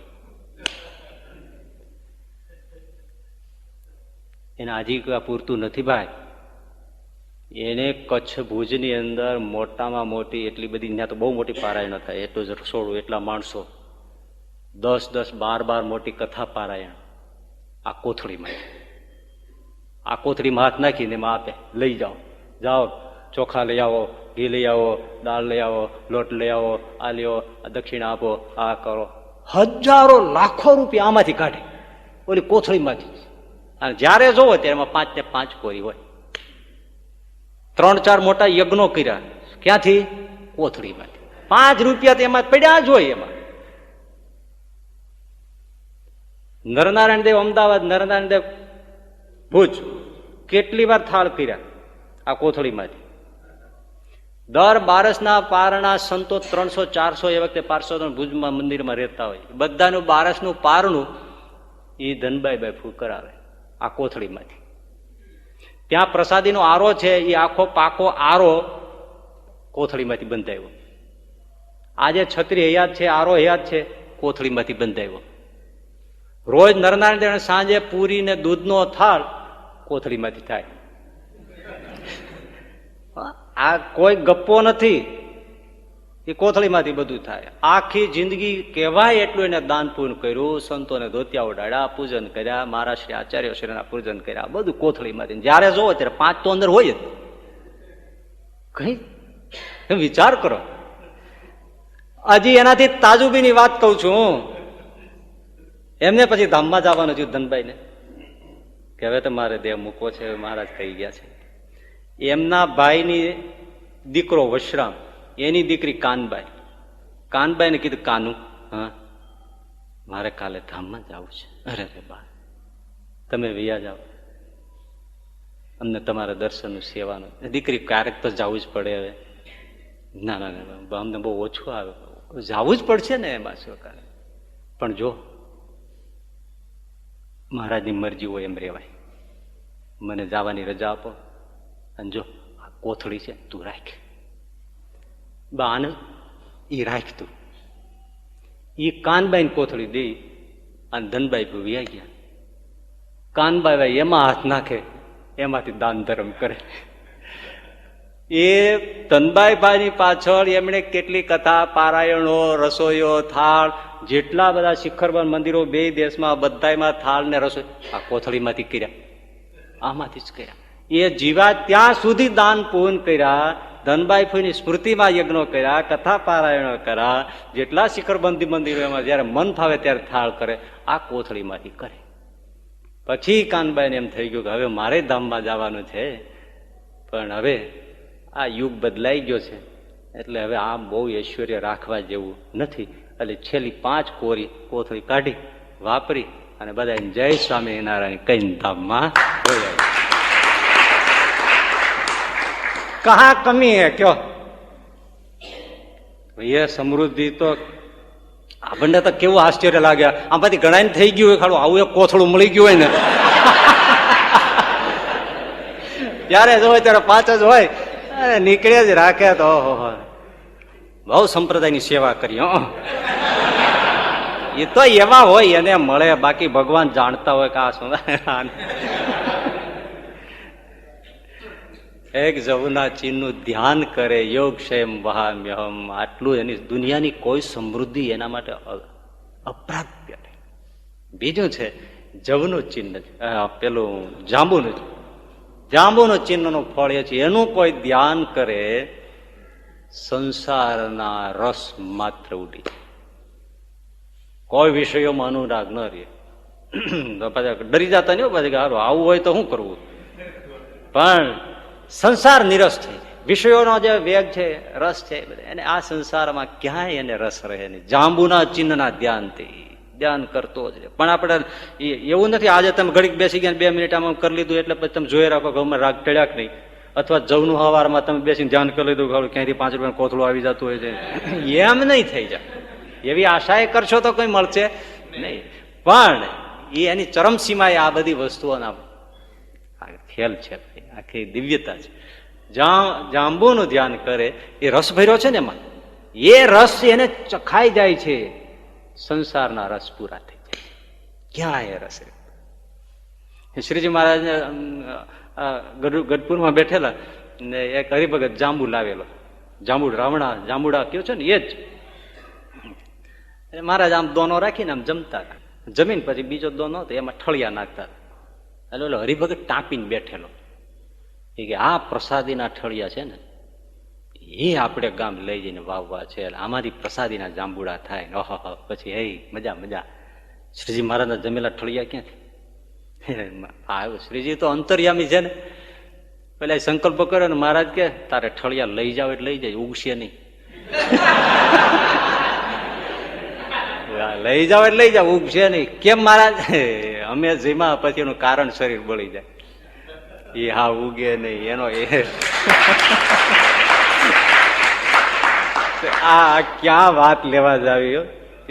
હવે એનું અમે જેમાં કારણ શરીર પડી, ઉગે નહીં એના મોક્ષ.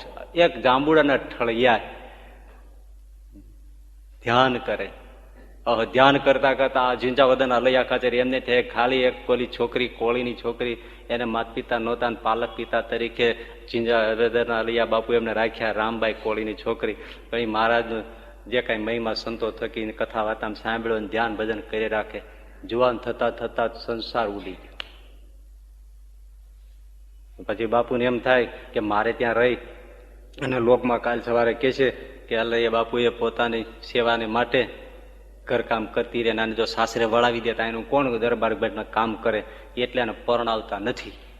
એટલે રામબાઈને જયારે કે ત્યારે ના પાડે, મારે નથી પરણ. અલૈયા બાપુ કે ના મને મેણું રહી જાય. હો રામ, કોઈ એમ કે છે કે પોતાના સ્વાર્થે નથી પરણાવી અને દરબારગઢમાં કામકાજની નોકરની જરૂર છે, એટલે તારે પરણીને સાસરે જવું જોઈએ. પણ બાપુ મને જરાય પણ ઈચ્છા નથી. તો કે ના, હું તો ટૂંકમાં વાત કરું છું. પછી કે આપણે મહારાજને કાગળ લખીએ, મહારાજ જેમ કહે એમ. પછી મહારાજે કાગળ લખ્યો, મહારાજે ત્યાંથી રામબાઈને કાગળ લખ્યો, પરણીને ભગવાન ભજવા. હવે ક્યાં જાય? એટલા દુઃખી થઈ ગયા કે ઠાકોરજીનો જ માલિકનો જ હુકમ આવ્યો કે પરણીને ભગવાન ભજવા.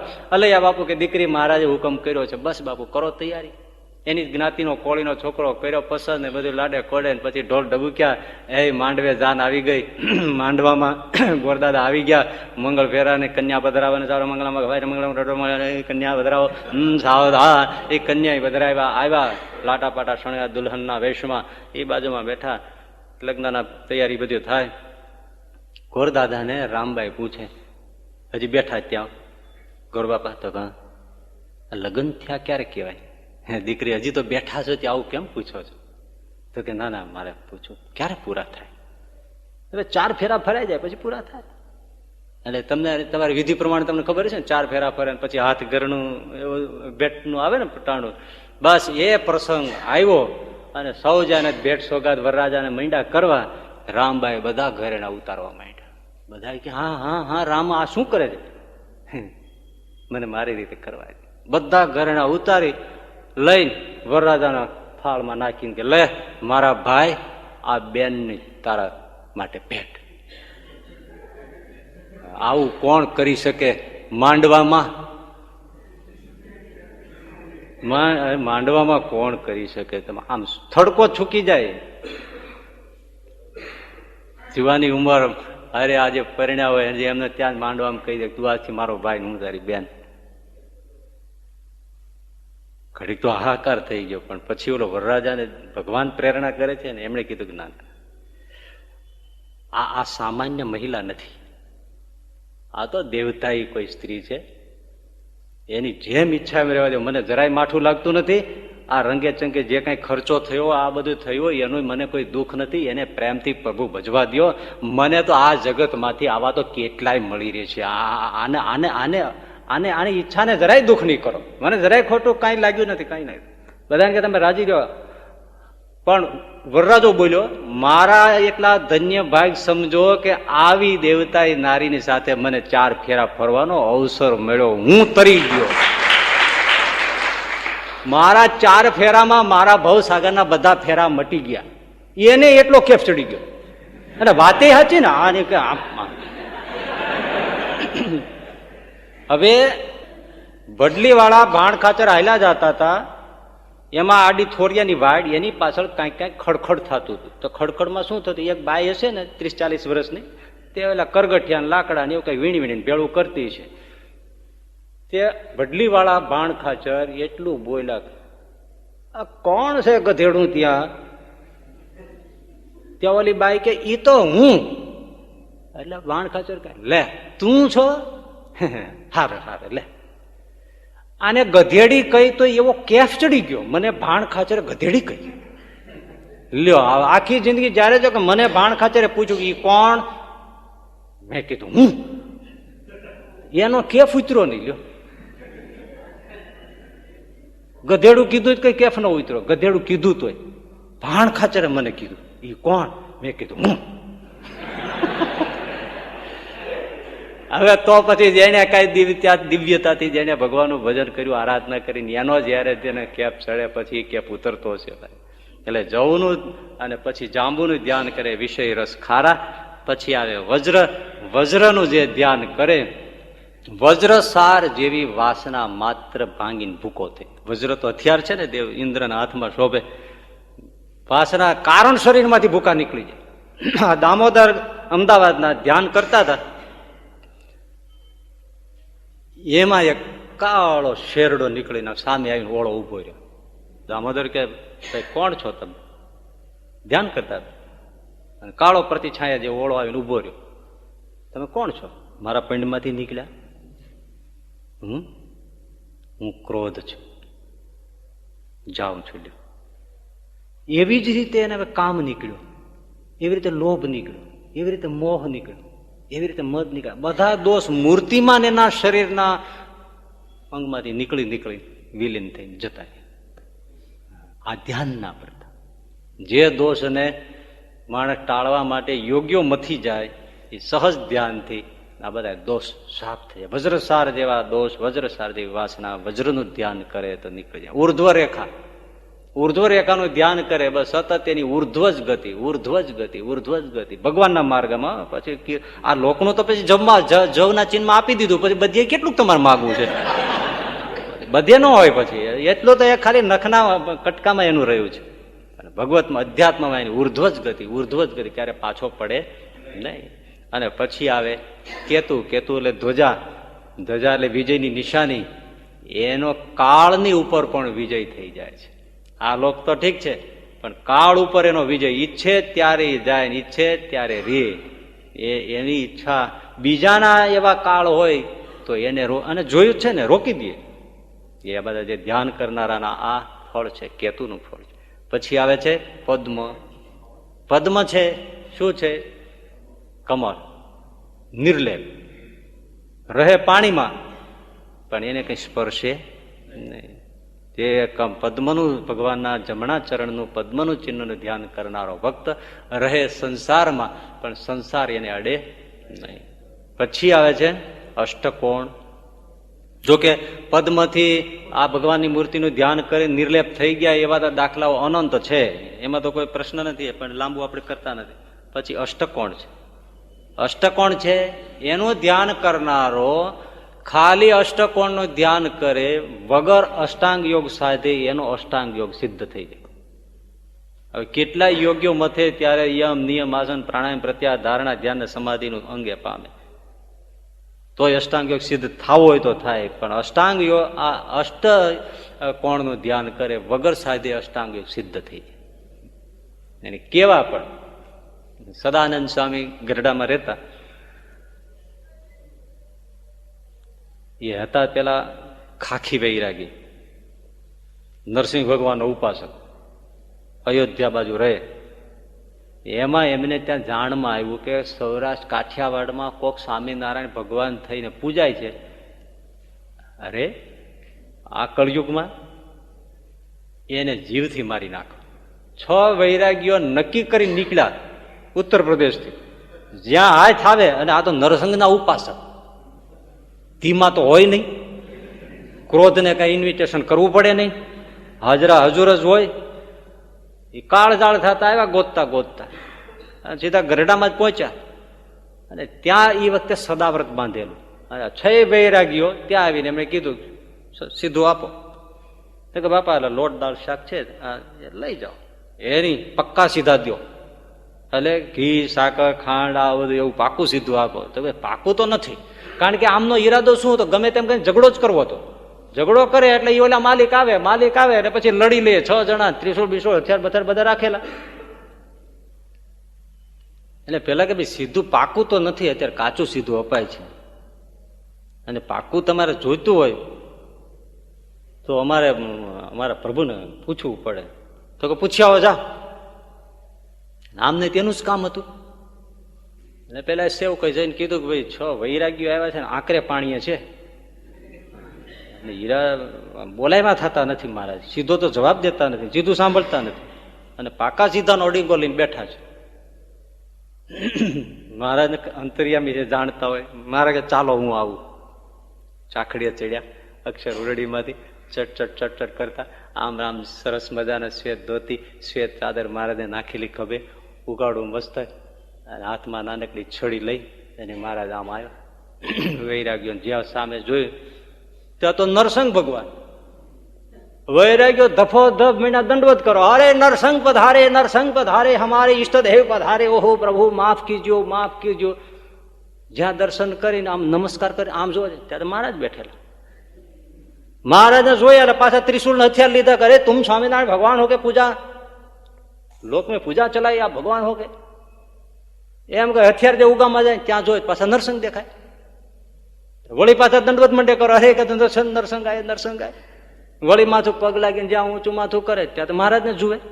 મહારાજને જોઈને વળી પાછું ત્રિશુળ હાથમાં લે. શ્રીજી મહારાજ દાંત કાઢે, કેટલી વાર દેખાડવું છે હવે.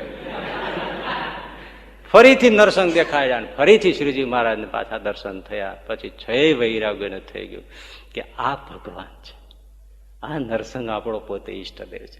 ત્યાં પગમાં પડી માફી માગી, આંસુઓથી ચરણ ધોઈ નાખ્યા. મહારાજ અમને તમારી સેવામાં રાખો. મારે કે તમે મારવા આવ્યા હતા? હશે પ્રભુ, અમારી ભૂલ થઈ ગઈ. એમાં સદાનંદ સ્વામી હતા. એ સદાનંદ સ્વામીને એને દીક્ષા આપી વૈરાગ્યોમાં, એનું જે 5-6 હતા ને એમાંના એક એ સદાનંદ સ્વામી નામ પાડ્યું. હવે એ દાદાના દરબારમાં ઘેલાને કાંઠે જ્યાં ત્યાં પડી રહે, પણ કેવા વૈરાગી. એ ખાલી માટીના આપણે પેલી નિર્જળા વખતે નથી માટલીઓ મૂકતા, એવો એક નાનો માટીનો ઘડો રાખે, નાની માટલી, બીજું કોઈ વાસણ નહીં. એમાં જ ભિક્ષા માગે, એમાં જ નાવાનું, એમાં જ પાણી પીવાનું, ઓશીકે મૂકવાનું, એ જે ગણો એ માટલી.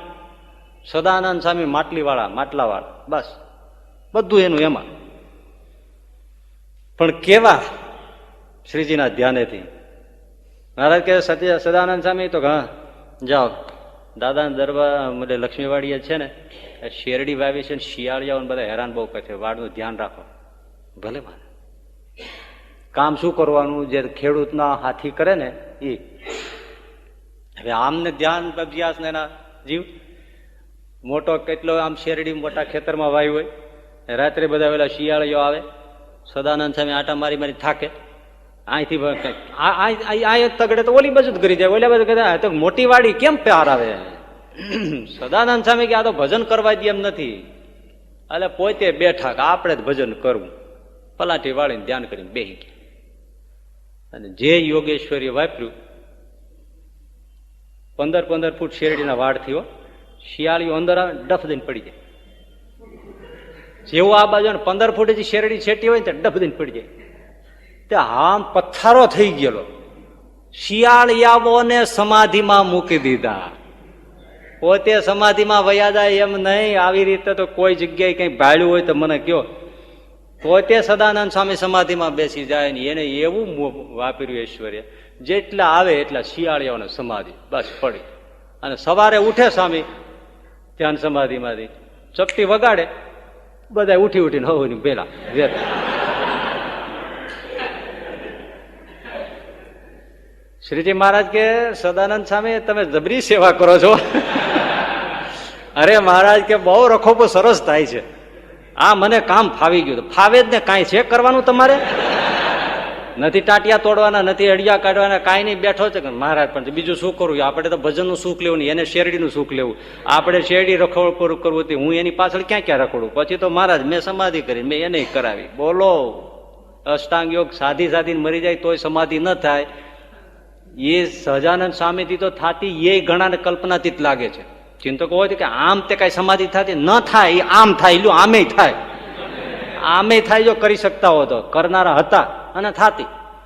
એ ધ્યાનના ફળ છે. અને આવે છે જમણા ચરણમાં છેલ્લું સ્વસ્તિકનું ચિહ્ન, અંકુશ. હા, અંકુશ, આ પદ્મની બાજુ અંકુશ. અંકુશ છે, મન કોઈને અંકુશમાં આવે નહીં, ઇન્દ્રિયો કોઈને અંકુશમાં આવે નહીં.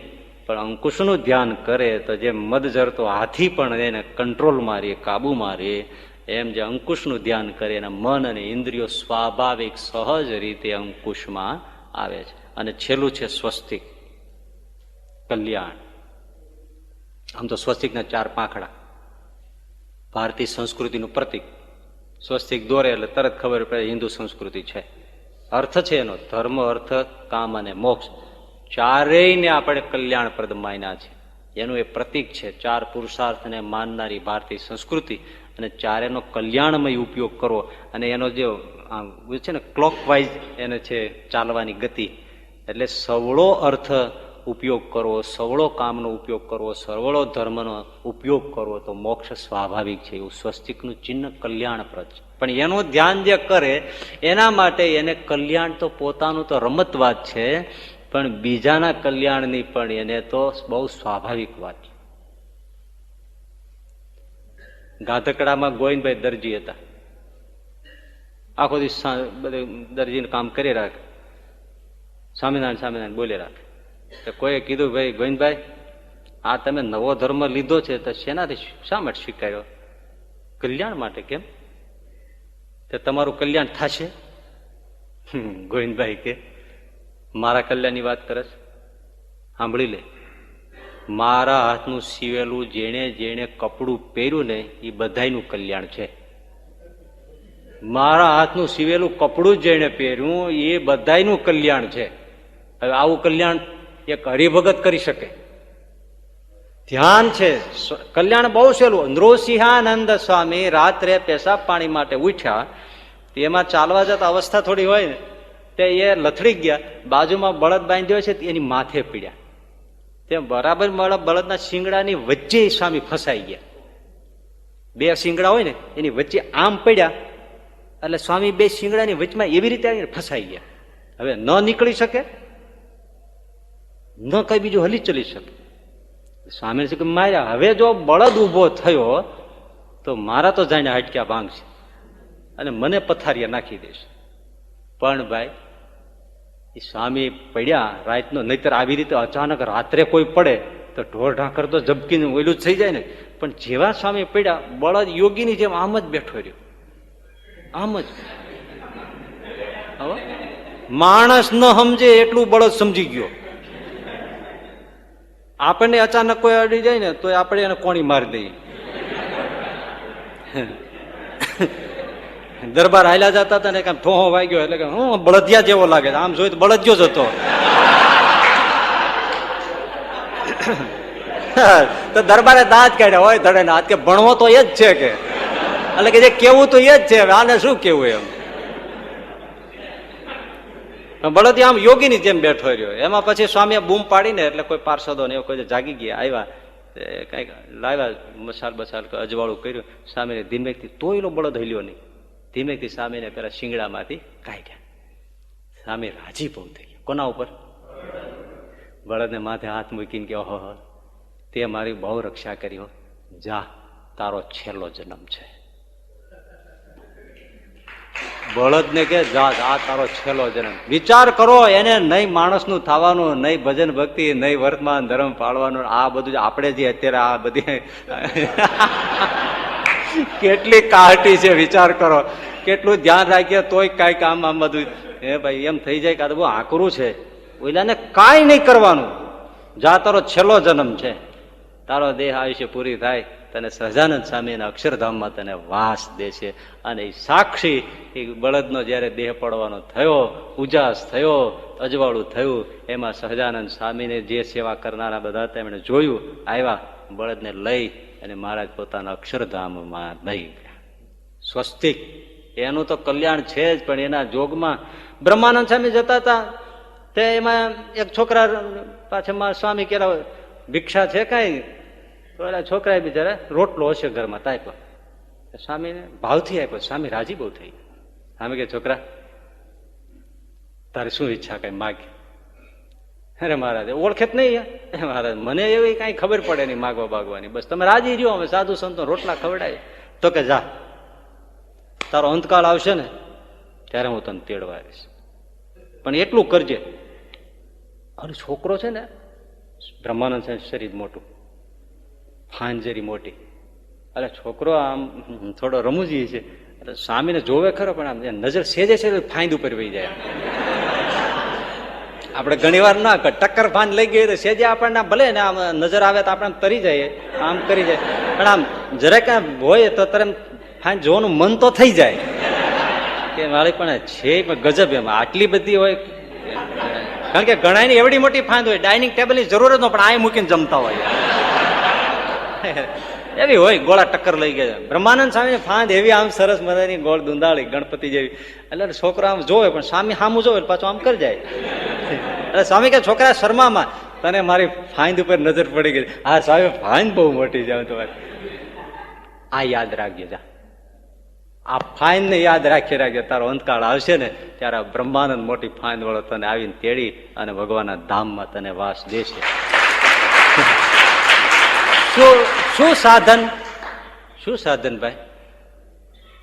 ઘણા એમાં બેઠા છે આપણે, આટલા એટલા માનવ સાધન કરીએ તોય હજી એને થતું છે ખરું, પહોંચી જશું કે અટવાઈ પડશું. અને આ છોકરાને સાધન શું? એક રોટલો આપ્યો, બીજું કાંઈ? સ્વસ્તિક. બ્રાહ્મણને લોટ આપે બોલે સ્વસ્તિ વસ્તુ, તારું કલ્યાણ થજો, પણ તારું થાવું જ થાય, મારું તો આજનું કલ્યાણ થઈ ગયું, મને રોટ મળી ગયો.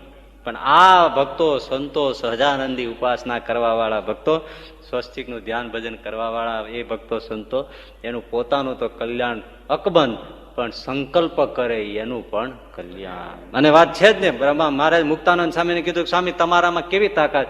મહારાજ મારામાં શું તાકાત? આ તુંબડી ફાટી ગઈ હોય, તૂટી ગઈ હોય, તમે એને સાજી કરી શકો? ના મહારાજ મારાથી તો ન થાય. તો કે તમારા મહિમાને તમે જાણતા નથી.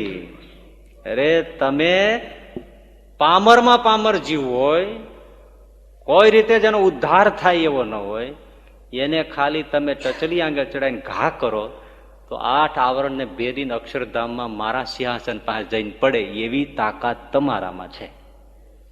ત્યારે મુક્તાનંદ સ્વામી કે મહારાજ પણ જે છે આપના પ્રતાપથી છે. હવે એ તો સંપૂર્ણ મૂર્તિઓની વાત થઈ, પણ સ્વસ્તિકનું ધ્યાન કરનારો એનું કલ્યાણ છે, બીજાના પણ કલ્યાણો સ્વાભાવિક રીતે કરી શકે. આવી એક ચરણના એક એક ચિહ્નનું છે, પછીના ચિહ્નની પણ વાતો છે, પછી આખા સંપૂર્ણ ચરણારવિંદની પણ વાત છે, અંગૂઠાની વાત છે, ફણાની વાત છે, મૂર્તિની વાતો છે આગળ. એ બધી વાતો ધીમે ધીમે આપણે પછી લેશું. અહીંયા આટલું આપણે પૂરું કરીએ આજે. ચાલો, સહજાનંદ સ્વામી મહારાજ.